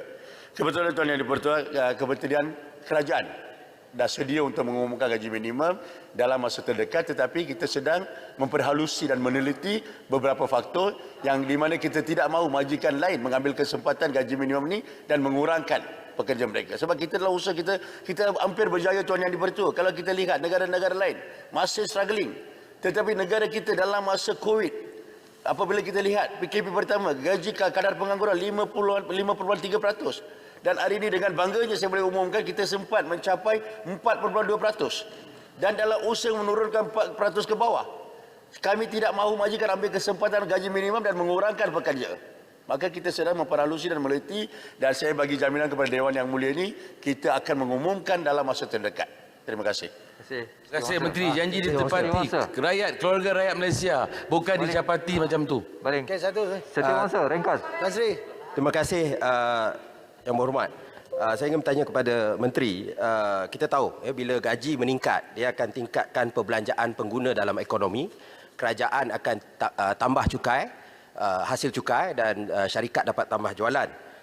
Tapi selain daripada gaji minimum, ini merupakan isu gaji lantai yang wajib, tetapi juga soal bagaimana mekanisme lain untuk menggalakkan peningkatan gaji bagi syarikat-syarikat di seluruh Malaysia. Sebab masalah gaji rendah ni satu masalah yang lama dan bukan hanya 1,500. Kalau di KL ni 2,700 pun tak cukup lagi nak hidup. Itu kajian Bank Negara 2016. Terima kasih. Tuan Yang di-Pertua, saya setuju dengan apa yang diutarakan oleh Yang Berhormat Setiausaha. Kita lihat kalau kena bandar-bandar besar, memang 1,500 pun tak cukup, 2,000 pun tak cukup, kita setuju. Tetapi kita tidak boleh menambahkan gaji minimum ini secara drastik. Maka kita daripada 1,200, walaupun cadangan daripada Majlis Perundingan Gaji Negara tidak sehingga 1,500, tapi Jabatan Menteri berpendapat 1,500 ini memang rasional. Dan pada masa yang sama, kita lihat dalam keadaan COVID-19, dari segi kekurangan pekerja, tenaga pekerja, semua sektor dari segi pengeluaran kurang 25%. Maka kita ada sedang berusaha untuk menambahkan produktiviti negara dan meningkatkan perniagaan-perniagaan sedia ada dengan memberi sokongan dari segi sumber manusia dan sebagainya. Maka kita akan menambahkan kedudukan ekonomi negara kita. Terima kasih. Terima kasih. Soalan tambahan, Speaker. Satu lagi soalan tambahan. Saya boleh bagi 3 je, Yang Hormat. Maaf. Hari ini boleh 4, Speaker. Saya tak boleh bagi. Maaf. Yang Hormat Datuk Ramli bin Datuk Muhammad Noor, silakan. Yang Berhormat Speaker, soalan saya kepada KPLB, apakah peranan dan nombor soalan 9, peranan berkaitan jawatan kuasa pembangunan keselamatan kampung orang asli. Terima kasih. Silakan Yang Berhormat Kepala Menteri. Terima kasih Tan Sri Yang Bertua, terima kasih Yang Berhormat Kemailan. Kementerian Pengenalan Bandar melalui Jabatan Kemajuan Orang Asli telah melaksanakan pemurnian terhadap garis panduan pelantikan dan penamatan perkhidmatan JPKKOA kepada arahan pentadbiran Ketua Pengarah Jakwa Bilangan 1 tahun 2021. Tata cara pengurusan jawatankuasa mengenai pembangunan dan keselamatan kampung orang asli JPKKOA, permohonan pelantikan ahli JPKKOA yang lengkap akan dibawa kepada jawatankuasa pertimbangan penubuhan jawatankuasa baru JPPJB. Sebelum ini JPPJB terdiri daripada Wakil Kementerian Kewangan MOF dan KPLB. Namun begitu, penambahbaikan dari tata cara ini telah mengubah kalian JPPJB kepada Wakil Dalaman Jakwa bagi mempercepatkan memudahkan pelantikan JPKKOA. Peranan utama JPPJB adalah untuk mentimbangkan permohonan yang lengkap berdasarkan justifikasi kriteria yang ditetapkan dan kelulusan peruntukan tambahan oleh Kementerian Kewangan. Keanggotaan JPPJB adalah seperti berikut, yang dipengusikan oleh Ketua Pengarah Jakwa, Timbalan Pengusi Timbalan Ketua Pengarah Jakwa, Ahli Tetap Wakil Bahagian Pembangunan Sosio-Ekonomi Jakwa, Wakil Bahagian Khidmat Pengurusan Jakwa, Wakil Bahagian Perancangan dan Pendidikan Jakwa, Ahli Jemputan Pejabat Kemajuan Orang Asli Negeri, Pejabat Kemajuan Orang Asli Daerah. Urus setia adalah bahagian pembangunan modal insan dan kebajikan. Di antara perkara yang dimurnikan oleh peranan dan syarat pelantikan JPKKOA, 6 KPI utama yang telah ditetapkan adalah seperti berikut. Melaksanakan mesyuarat JPKKOA 6 bulan sekali, 6 kali setahun. Mesyuarat JPKKOA sekurang-kurangnya 6 kali setahun, dan minit mesyuarat perlu dikemukakan kepada bahagian pembangunan modal insan dan kebajikan. Menganjurkan aktiviti atau program JPKKOA sekurang-kurangnya 5 kali setahun. Pelaporan aktiviti bersama gambar perlu dilakukan oleh masyarakat JPKKOA sebagai dokumen pembuktian. Mengisi kekosongan JPKKOA sekurang-kurangnya 30% wanita dan 20% belia. Penglibatan golongan wanita dan belia di peringkat ketua biro adalah digalakkan dan ia akan memudahkan pelaksanaan program dan menarik minat golongan tersebut menyertai pelbagai program. Menyedia dan mengemaskini buku profil kampung bagi setiap pengat. Penyediaan modul pendaftaran kampung sistem iDamak melalui pejabat JAKWA daerah. Seterusnya menyediakan pelan tindakan kemajuan kampung setiap pengat. Seterusnya mengikut kursus kepimpinan sekurang-kurangnya sekali setiap pengat. Sekian, Tuan Tan Sri Yang di-Pertua. Terima kasih, Yang Hormat. Apakah perancangan bagi jangka panjang dan jangka pendek JPKOA ini? Silakan. Terima kasih, Tan Sri Yang Pertua. Terima kasih Kamar Highland yang menanyakan soalan tambahan. Bagi memperkasakan JPKKOA atau JAKWA sentiasa memberi latihan kepada JPKKOA supaya mereka sentiasa boleh membuat perancangan dari segi jangka masa panjang ataupun jangka masa pendek. Dan bagi tujuan untuk masa akan datang, kita juga merancangkan antara bentuk latihan adalah melalui program komoditi desa yang mana Kementerian Luar Bandar menetapkan pemantapan isteri pentadbiran peringkat kampung itu sendiri. Dan kita kategorikan sebagai program melatih penggerak biro-biro di peringkat JPKKOA ini. Dan kita latih di infra, di mana KPLB melaksanakan kursus-kursus seperti kursus kepimpinan My Desa JPKKOA, program Kampungku Bersih, kemudian program kepimpinan kampung peringkat kebangsaan, iaitu kita lakukan di negeri Selangor. Tarikh-tarikh perancangan telah kita rancangkan untuk masa depan. Terima kasih kepada Kamar Highland dan terima kasih kepada Tan Sri Yang Pertua.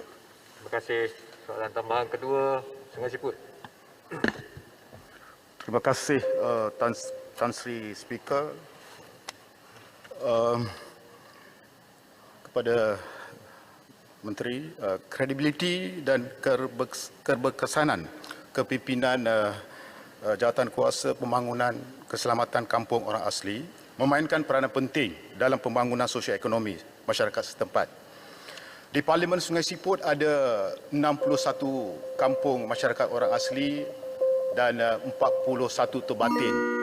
Soalan tambahan saya, bagi memperkukuhkan lagi fungsi dan peranan JPKKOA dan kepimpinannya pada masa hadapan, adakah kerajaan mengkaji semula menggantikan tok-tok batin dan ketua-ketua kampung yang beruzur masalah kesihatan dengan kepimpinan baru melibatkan golongan belia yang memiliki ciri-ciri kepimpinan? Terima kasih, Tan Sri Speaker.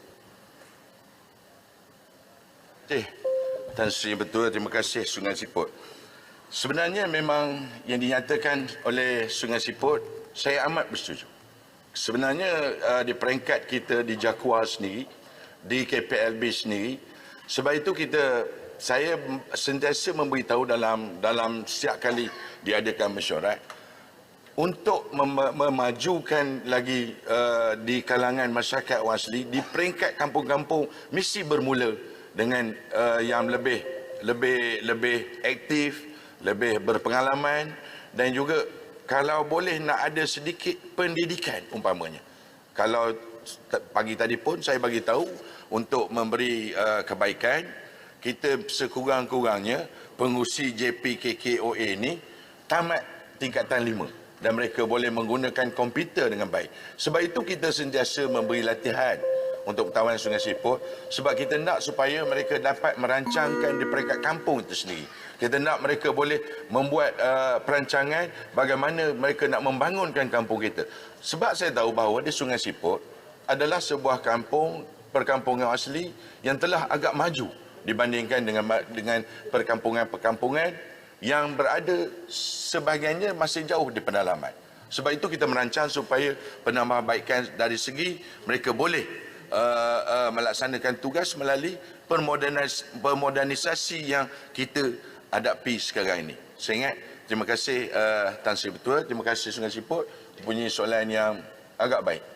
Memang baik untuk kita perbaiki dari segi pertambahan kebaikan tersebut. Sekian, terima kasih. Terima kasih Menteri. Ada soalan tambahan? Ya, silakan. Terima kasih Tan Sri Yang di-Pertua.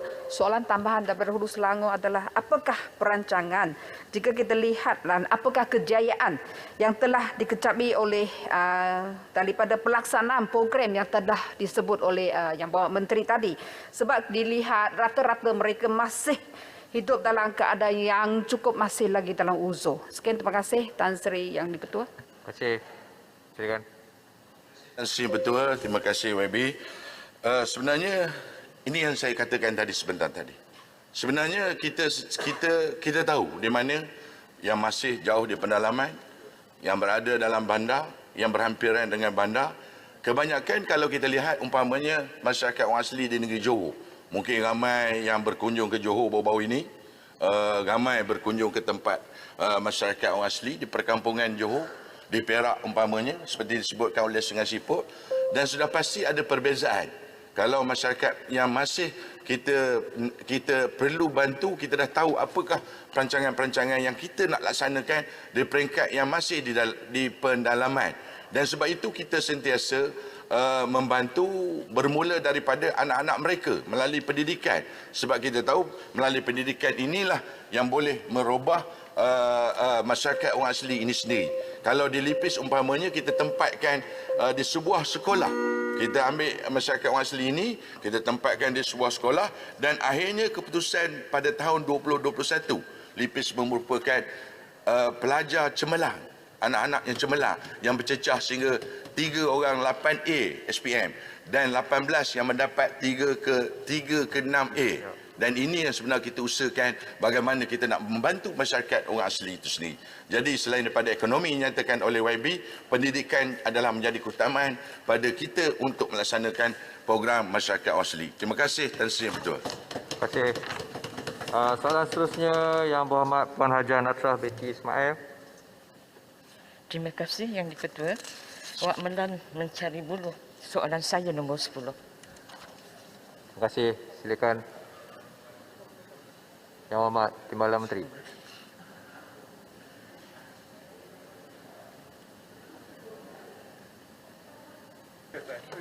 Terima kasih Tan Sri Yang di-Pertua. Terima kasih Yang Berhormat Sekijang atas soalan yang diberikan. Tan Sri Yang di-Pertua, pada masa ini terdapat sebanyak 1,781 buah tabika perpaduan di seluruh negara dengan jumlah keseluruhan murid berdaftar seramai 37,319 orang. Kementerian Perpaduan Negara telah melancarkan pelan pendidikan awal kanak-kanak tabika perpaduan 2021-2030 pada 24 Julai 2021 bagi memperkukuhkan peranan tabika perpaduan sebagai institusi pendidikan awal kanak-kanak dalam usaha memperkembangkan potensi serta melahirkan murid yang mempunyai semangat patriotisme. Melalui pelan ini, program pengajaran dan pembelajaran tabika perpaduan memberi tumpuan kepada penghayatan pendidikan rukun negara dan penerapan nilai-nilai murni. Bagi pembukaan tabika perpaduan yang baru, Kementerian Perpaduan Negara telah menambah baik kriteria dan syarat penubuhan dengan menetapkan komposisi kaum sebagai kriteria utama. Nilai tambah elemen kenegaraan dan perpaduan diterapkan dalam setiap aktiviti pengajaran dan pembelajaran di tabika perpaduan. Modul khusus tambahan juga telah dibangunkan untuk menyemai dan memupuk semangat patriotisme seawal usia 4 tahun, iaitu modul pendidikan rukun negara, buku aktiviti yang berteraskan elemen perpaduan dan nilai murni, modul jom urus diri, dan pengajaran dan pembelajaran komunikasi asas bahasa ketiga, Mandarin, Tamil, Kadazan, Iban bagi di Sabah dan Sarawak dan juga bahasa isyarat. Walaupun dari segi keberkesanan kita untuk mengukur apakah tabika perpaduan berjaya memupuk perpaduan di kalangan rakyat Malaysia khususnya kanak-kanak, kita tiada sebarang indikator khusus berkenaan itu kerana kita baru saja melancarkan pelan tindakan ini. Walaupun di peringkat nasional kita ada Indeks Perpaduan Nasional, IPNAS, yang Kementerian Perpaduan Negara sedang usahakan dengan UKM untuk kita siapkan pada bulan Jun ini untuk kita dapat sedikit gambaran bagaimana taraf dan tahap perpaduan rakyat Malaysia berdasarkan apa yang telah kita laksanakan selama ini. Sekian, terima kasih. Soalan tambahan yang pertama, sila Sekijang. Terima kasih. Adakah pengajaran bahasa isyarat, iaitu bahasa ketiga, yang akan diajar di semua tabika perpaduan merupakan salah satu elemen bagi memupuk semangat perpaduan dalam kalangan murid? Dan apakah jaminan kerajaan dalam memastikan kesinambungan semangat perpaduan yang telah diterap di peringkat pendidikan awal murid mampu diteruskan ke peringkat sekolah rendah, agar usaha ini tidak terhenti dan menjadi sia-sia seperti matlamat penubuhan sekolah wawasan sebelum ini? Terima kasih. Terima kasih Sekijang. Sila Jabatan Menteri jawab. Terima kasih Tuan Yang Bertuah dan juga Yang Berhormat Sekijang, soalan yang amat baik. Pendedahan bahasa isyarat sebagai bahasa ketiga adalah satu pendekatan awal untuk kita memupuk semangat cita dan semangat prihatin kanak-kanak kepada golongan rentan. Jadi ini satu pendekatan yang baik yang kita baru mulakan dalam tempoh ini, dan menjawab persoalan Yang Berhormat Sekijang berkenaan dengan perpaduan yang ingin kita teruskan di peringkat sekolah rendah dan menengah. Ada sedikit kerisauan berdasarkan output ataupun penerimaan pelajar-pelajar yang masuk ke tabika perpaduan di seluruh negara. Kerana kalau kita lihat di sini, jumlah peratusan pelajar-pelajar tabika perpaduan di kalangan kaum Melayu sangat tinggi. 76% berbanding dengan kaum-kaum lain seperti kaum Cina 2%, kaum India 6% dan lain-lain. Jadi ini menunjukkan tabika perpaduan ada sedikit orang kata cabaranlah untuk kita menarik kaum-kaum lain, dan ini memang bergantung kepada lokaliti tersebut dan bukan hanya beban di bawah Kementerian Perpaduan. Ada kaitan dengan proses urbanisation dan izin pembandaran, ya, demografi setempat yang menuntut kepada penubuhan tabika-tabika ini, dan ibu bapa yang ingin menghantarnya kepada tabika perpaduan. Terima kasih. Terima kasih, Menteri. Soalan tambahan yang kedua, saya jemput Yang Berhormat Pontian. Terima kasih. Sebagaimana yang disebut oleh Timbalan Menteri tadi, kelihatan komposisi kaum dalam tadika perpaduan, walaupun namanya tadika perpaduan, tetapi yang berada dalam tadika itu majoritinya ialah kaum Melayu. Jadi apakah langkah-langkah yang perlu dibuat oleh kerajaan yang akan dilaksanakan bagi memastikan komposisi kaum di sesebuah tadika perpaduan 1781 ataupun syarat-syarat baru kepada tadika yang baru nak ditubuhkan hendaklah mempunyai komposisi kaum pelbagai supaya benar-benar menyatakan sebagai tabika perpaduan, bukan hanya tabika biasa, kerana kelihatan ramai ibu bapa lebih suka menghantar ke tadika tidak tadika swasta. Terima kasih. Terima kasih Pontian. Sila Timbalan Menteri. Terima kasih Berhormat Pontian atas soalan yang diberikan. Pertama, kalau dari segi tata cara pembukaan tabika, kalau dahulu kita kena ingat tabika perpaduan ini diwujudkan selepas peristiwa gelap 13 Mei. Yang mana dahulu kita menerima permohonan daripada komuniti setempat untuk membuka. Tapi sekarang ini kita melihat kepada demografi setempat juga, mana kementerian akan menilai sama ada boleh kita membuka tabika perpaduan di satu tempat dengan harapan demografi yang pelbagai kaum itu dapat menghantar anak-anak mereka ke tabika ini. Jadi beban untuk kita membuka dan menerima pelajar-pelajar pelbagai kaum ini amat bergantung bukan kepada kementerian sahaja, tapi dasar perumahan negara, dasar komuniti setempat dan juga dasar yang ada di negeri-negeri atau lokaliti tersebut. Jadi di samping itu juga kita juga sedang perkukuhkan tabika perpaduan dengan pelan pendidikan awal kanak-kanak, ya.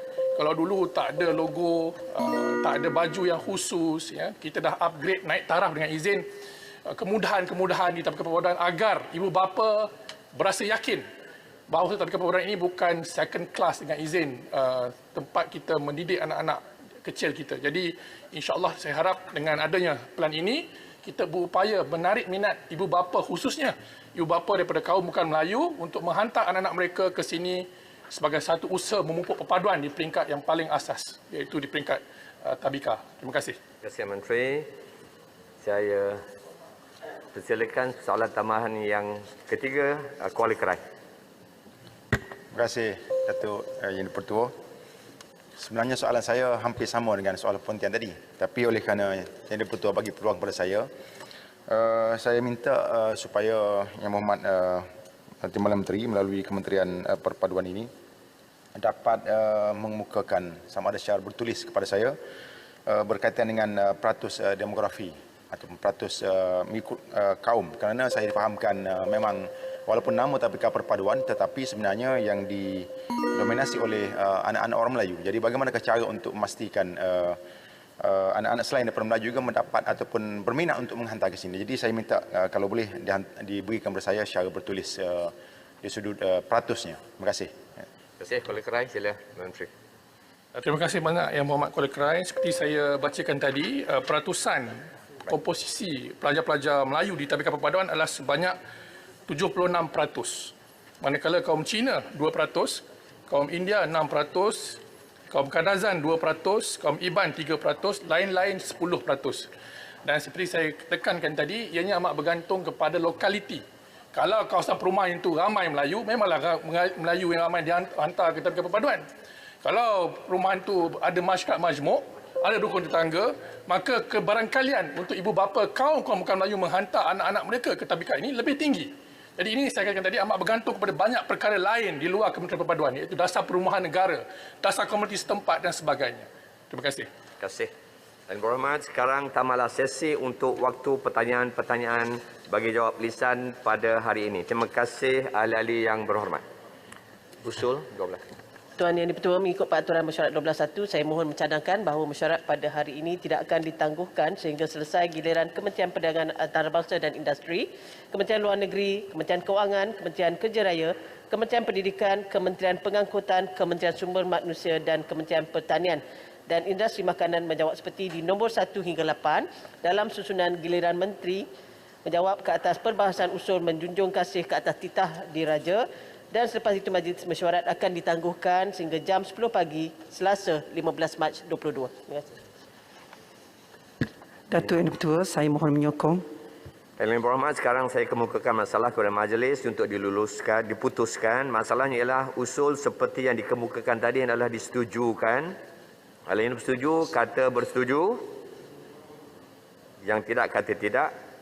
Lebih suara bersetuju, usul disetujukan. Rang undang-undang untuk bacaan kali pertama. Yang Berhormat Menteri Kesihatan. Tuan Yang di-Pertua, saya mohon mengemukakan rang undang-undang racun pindaan 2022. Rang undang-undang bernama satu akta untuk memindah Akta Racun 1952. Bacaan kali kedua bila? Bacaan kedua dan ketiga pada mesyuarat yang sama. Baiklah.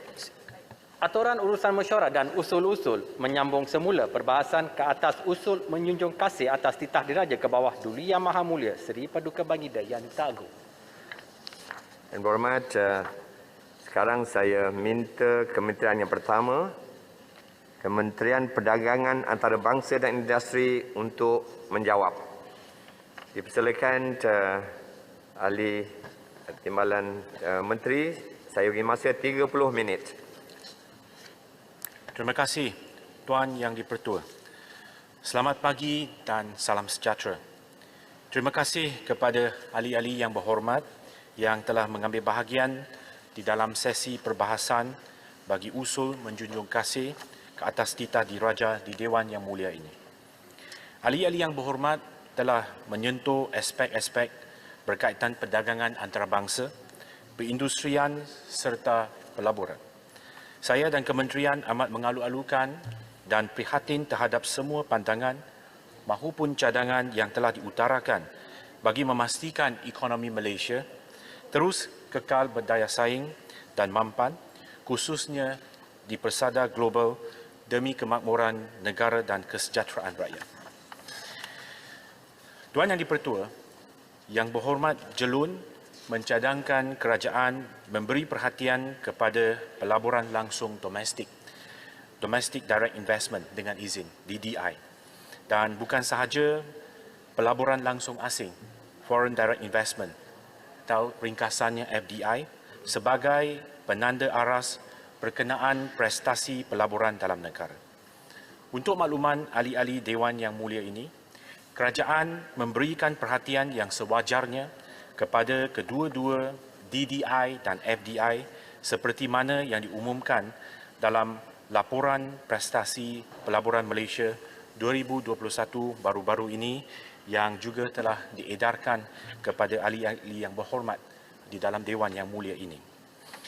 Kerajaan sentiasa mengutamakan DDI sebagai penyumbang utama ekonomi negara dan ini dibuktikan melalui prestasi pelaburan langsung domestik DDI bagi tempoh 5 tahun yang lepas dari tahun 2017 hingga 2021. Jumlah keseluruhan pelaburan yang diluluskan dalam sektor perkilangan, perkhidmatan dan utama bagi tempoh tersebut adalah bernilai ringgit Malaysia 1.1 triliun. Pelaburan ini melibatkan 25,234 projek dan dapat mewujudkan sejumlah 613,108 peluang pekerjaan baru. Tuan Yang Dipertua, DDI merupakan penyumbang terbesar dengan sumbangan sebanyak ringgit Malaysia 598.1 bilion, sementara FDI menyumbang sebanyak ringgit Malaysia 492.2 bilion. Kalau dari segi peratusan, DDI membentuk 54.9%, manakala FDI menyumbang sebanyak 45.1%. Tuan Yang Dipertua, kerajaan juga sentiasa komited dalam memberi fasilitasi pelaburan yang terbaik kepada semua jenis pelaburan termasuk DDI dan terus melaksanakan pelbagai inisiatif dan program untuk merancakkan DDI di dalam negara. Antara usaha tersebut ialah menawarkan dana strategik pelaburan tempatan atau secara ringkasnya DISF dalam bentuk geran padanan untuk memacu peralihan syarikat tempatan ke arah industri yang bernilai tambah tinggi, berteknologi tinggi, berintensifkan pengetahuan dan berasaskan inovasi. Kedua, menjalankan program platform penyelarasan pelaburan domestik atau dengan izin Domestic Investment Coordination Platform, ringkasannya DICP, untuk meningkatkan keupayaan syarikat, khususnya perusahaan kecil sederhana PKS dalam aspek sumber kewangan dan teknologi. Ketiga, menganjurkan program rantaian bekalan bertujuan untuk mengukuhkan ekosistem rantaian bekalan antara syarikat tempatan dan syarikat multinasional agar syarikat tempatan mendapat peluang perniagaan dan pembekalan daripada projek-projek pelaburan syarikat multinasional. Dan keempat, mengukuhkan keupayaan syarikat tempatan khususnya perusahaan kecil dan sederhana PKS untuk mengintegrasi kerantaian bekalan serantau dan global melalui aplikasi Industri 4.0 dan digitalisasi melalui program Dasar Industri Forward dan penyediaan dana tertentu seperti Geran Otomasi Pintar yang bertujuan untuk mempercepatkan adaptasi, otomasi dan digitalisasi dalam aktiviti perkilangan dan perkhidmatan di kalangan PKS. Saya ingin menjelaskan bahawa insentif serta dana yang ditawarkan adalah terbuka kepada DDI serta FDI, malah bagi setengah dana atau grant seperti DISF, syarikat yang memohon perlu mempunyai pemilikan equity Malaysia secara majoriti. Tuan Yang Dipertua, Yang Berhormat Bukit Bendera membangkitkan mengenai status proses rundingan Perjanjian Perdagangan Bebas. Timbalan Menteri, boleh mencelah Pontian. Ya, saya kira antara sebab kenapa DDI, FDI datang di Malaysia ini kerana prasarana yang baik, insentif yang juga agak baik dan satu lagi mengenai kesabian politik dan juga kemudahan buruh untuk bekerja. Namun ketika COVID dan penutupan sempadan, tentulah ada masalah tentang buruh, kemasukan buruh dan sebagainya. Adakah telah dibuat sesuatu seperti memberikan insentif kepada pekerja tempatan bagi mengganti buruh asing supaya masalah buruh di pihak pelabur dapat diatasi. Dan bagaimana dari segi ukuran kestabilan politik di negara kita dan setakat mana pelabur melihat itu sebagai satu punca mereka datang ke sini. Silakan. Terima kasih Pontian. Sila teruskan, Timbalan Menteri. Masih Tuan Yang di-Pertua dan juga terima kasih kepada Yang Berhormat Pontian berkenaan dengan guna tenaga kerja, kebimbangan yang beliau bangkitkan apabila kita mengalami pandemik COVID-19, masalah kekurangan pekerja. Untuk makluman Tuan Yang di-Pertua, MITI sentiasa menyeru pihak industri untuk memainkan peranan yang lebih proaktif dalam meningkatkan usaha menggaji pekerja tempatan serta mempergiatkan usaha otomasi dan mekanisasi di dalam operasi. Dan inisiatif tersebut adalah selaras juga dengan hasrat kerajaan untuk mengurangkan kebergantungan pekerja asing dan memberi keutamaan pengajian kepada rakyat tempatan. MITI telah mengambil langkah-langkah berikut dalam membantu pihak industri menangani cabaran guna tenaga seperti berikut. Yang pertama, mempergiatkan usaha mempromosi program dan inisiatif bagi menggalakkan otomasi dan mekanisasi. Seterusnya, mengurangkan kebergantungan pekerja asing dalam sektor pembuatan termasuk pemberian insentif dan pinjaman seperti berikut.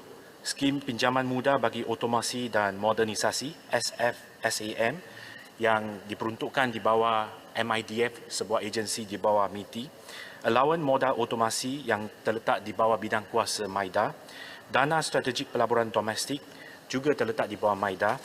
Dan dana impak tinggi juga di bawah MAIDA. Selain itu, MITI juga menggalakkan transformasi industri melalui dasar industri forward seperti yang saya sebutkan tadi supaya lebih sistematik, pintar dan berdaya saing, termasuk penggunaan teknologi industri 4.0 bagi meningkatkan produktiviti dan mengurangkan kebergantungan kepada tenaga kerja berkemahiran rendah. Selain itu, kita juga memperkenalkan program sijil industri Lead Professional Certificate IPC oleh MARI untuk tujuan penggantian pekerja asing dengan pekerja tempatan. Dan satu lagi usaha ialah menjalankan program Lean Management di bawah MPC untuk mengurangkan kebergantungan kepada tenaga kerja dan menggalakkan peralihan kepada operasi yang lebih efisien.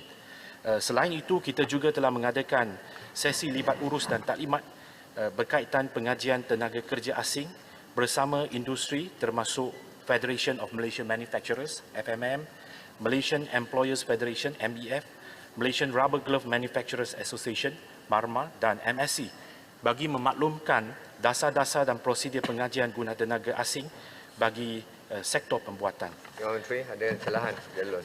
Ya. Timbalan Menteri, saya ada soalan. Jerlun nak mencelah. Ya. Terima kasih Tuan Yang Bertua. Saya lihat bahawa kenyataan demi kenyataan yang dikeluarkan oleh pihak MITI agaknya untuk dianggap sebagai penanda aras kejayaan MITI ialah dalam hal angka-angka FDI. Jadi angka-angka DDI ini saya sangat alu-alukan jawapan daripada Timbalan Menteri sebentar tadi. Tetapi angka DDI ini kurang diberi keutamaan. Walhal saya kira pada ketika ini apabila ekonomi dunia menghadapi kelembapan, usaha untuk menarik FDI ini kita hadapi saingan yang begitu sengit daripada negara-negara jiran. Dan oleh kerana itu saya lihat bahawa kita mempunyai keupayaan untuk meningkatkan lagi pertumbuhan ekonomi dari segi DDI-nya. Jadi oleh itu saya harap MITI akan memberi perhatian dan menyediakan insentif yang lebih kepada syarikat-syarikat tempatan kita. Saya juga lihat daripada subsektor yang perlu diberi perhatian antaranya ialah elektronik dan electrical. Itu satu subsektor yang mana Malaysia mempunyai kelebihan berbanding dengan negara-negara jiran yang lain. Dan oleh itu saya harap syarikat tempatan ini digalakkan untuk memaksimalkan nilai tambah mereka. Supaya apa yang kita ekspor itu tidaklah lagi komponennya saja tetapi produk-produk yang telah siap untuk pasaran dunia.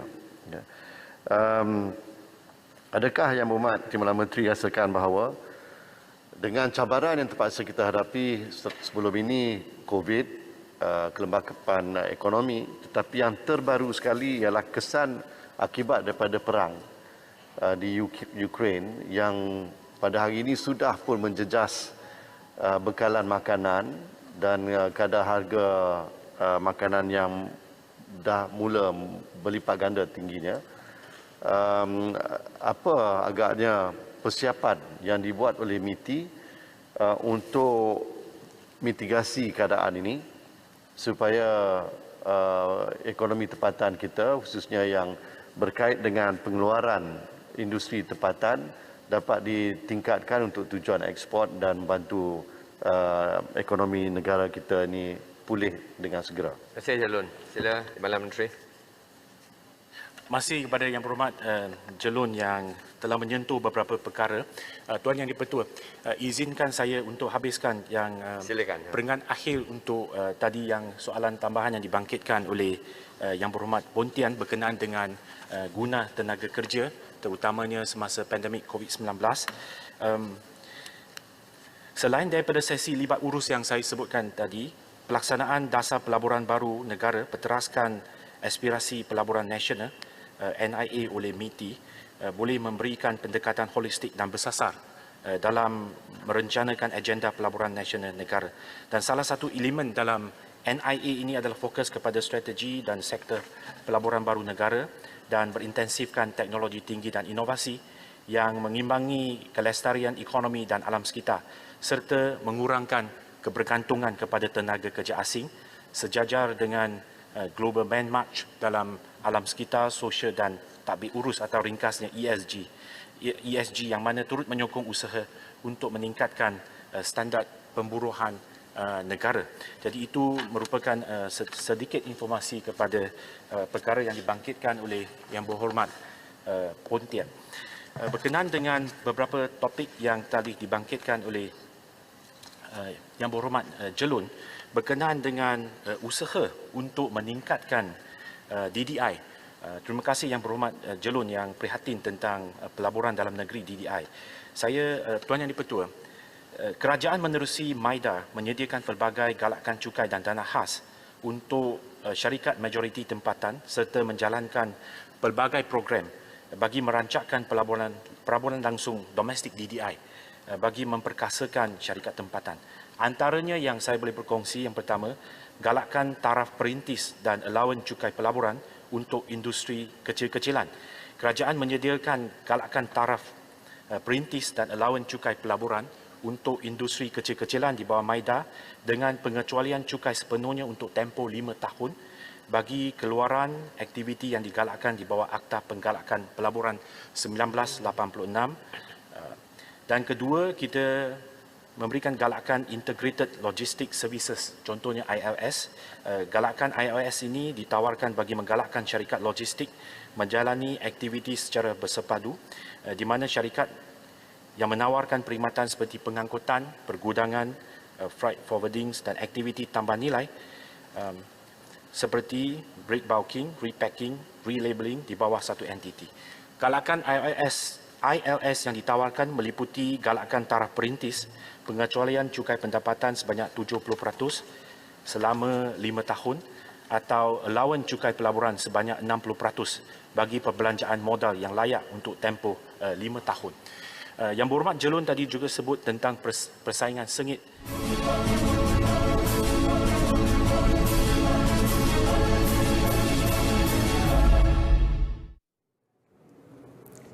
Baik, bertemu kembali selesai beberapa pertanyaan bagi jawab lisan dari Dewan Rakyat ini, dan antara yang menarik yang kita boleh kongsikan kepada anda merujuk kepada soalan pertama yang ditanyakan daripada Parlimen Macang kepada Menteri Perumahan dan Kerajaan Tempatan berkenaan dengan apakah inisiatif kepada isu rumah-rumah terbengkalai dan juga apakah inisiatif pihak kementerian dalam membela mereka. Jadi apa yang dijawab oleh Timbalan Menteri menjawab bahawa telah pun menubuhkan satu war room untuk memastikan tindakan agresif telah pun dibuat dan akan akan dibuat bagi meringankan beban pembeli rumah yang dinyatakan. Dan antara lain yang menarik, kalau kita merujuk kepada soalan nombor 7 berkenaan daripada ahli Parlimen Bacok yang bertanya kepada Menteri Pembangunan Luar Bandar, ini khusus berkenaan dengan usaha-usaha kementerian bagi meningkatkan pendapatan usahawan wanita luar bandar. Ini bertepatan dengan sambutan Hari Wanita baru-baru ini, dan kalau kita melihat kepada jawapan KPLB memberi jawab bahawa KPLB committed dalam bantu usahawan melalui satu program khas iaitu sokongan pengukuhan keusahawanan luar bandar SPKLB Restart, di mana program ini telah pun menyediakan geran berjumlah RM3,000 hingga RM5,000, di mana program khas ini telah pun berjaya sehingga kini melahirkan dan juga membantu lebih 586 orang usahawan dengan 319 orang daripadanya atau 76% daripada jumlah usahawan tersebut merupakan usahawan wanita luar bandar dengan nilai geran sebanyak 2.97 juta. Ini antara jawapan balas untuk soalan 7. Dan berikutnya, kalau kita lihat kepada soalan nombor 6 berkenaan dengan statistik Kementerian Kesihatan, kalau kita lihat di sini soalan nombor 6 di mana ahli Parlimen Pandan meminta Menteri Perdagangan Dalam Negeri dan Hal Ehwal Pengguna untuk menyatakan berkenaan dengan perkara kerugian terkini berkenaan dengan penipuan dalam talian dan sebagainya. Dan apa yang dijawab oleh Menteri Pembangunan Usahawan dan Koperasi berkenaan dengan perkara berkenaan iaitu statistik berjumlah 24,018 aduan telah pun diterima, dan daripada tahun 2020 sehingga 17 Februari tahun ini di mana kerugian yang dicatatkan adalah berjumlah 21.7 juta yang telah direkodkan. Baik, itu sempat yang saya simpulkan pada hari ini, dan kita akan kembali pada esok dengan siaran langsung dari Parlimen. Dan seperti biasa, anda boleh menonton kami di saluran berita RTM dan juga di TV1 seperti biasa pada bermula jam 10 malam sehingga 10 pagi sehingga 12 tengah hari.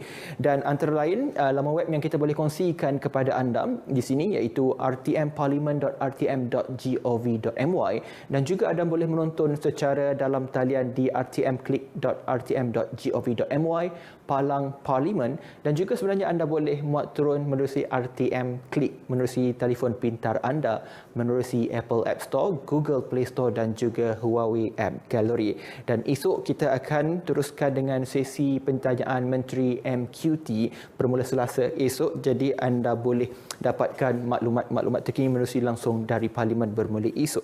Dan kepada anda yang sedang menonton ketika ini, kita semua sedia maklum bahawa kita sekarang masih lagi berdepan dengan pandemik COVID-19 dan dilaporkan kini kes COVID semakin menurun, dan ini paling penting untuk anda menjaga SOP khususnya kepada semua pihak untuk kita menentang pandemik COVID-19. Kepada anda semua, jaga diri dan jangan lupa untuk mengambil suntikan vaksin penggalak untuk kita sama-sama menentang penularan varian Omicron. Jadi saya Hafid Dawson, terima kasih kami bawakan kepada anda langsung dari Parlimen, dan insya-Allah kita akan berjumpa esok untuk terus kita bincang berkenaan dengan langsung dari Parlimen. Assalamualaikum dan jaga diri.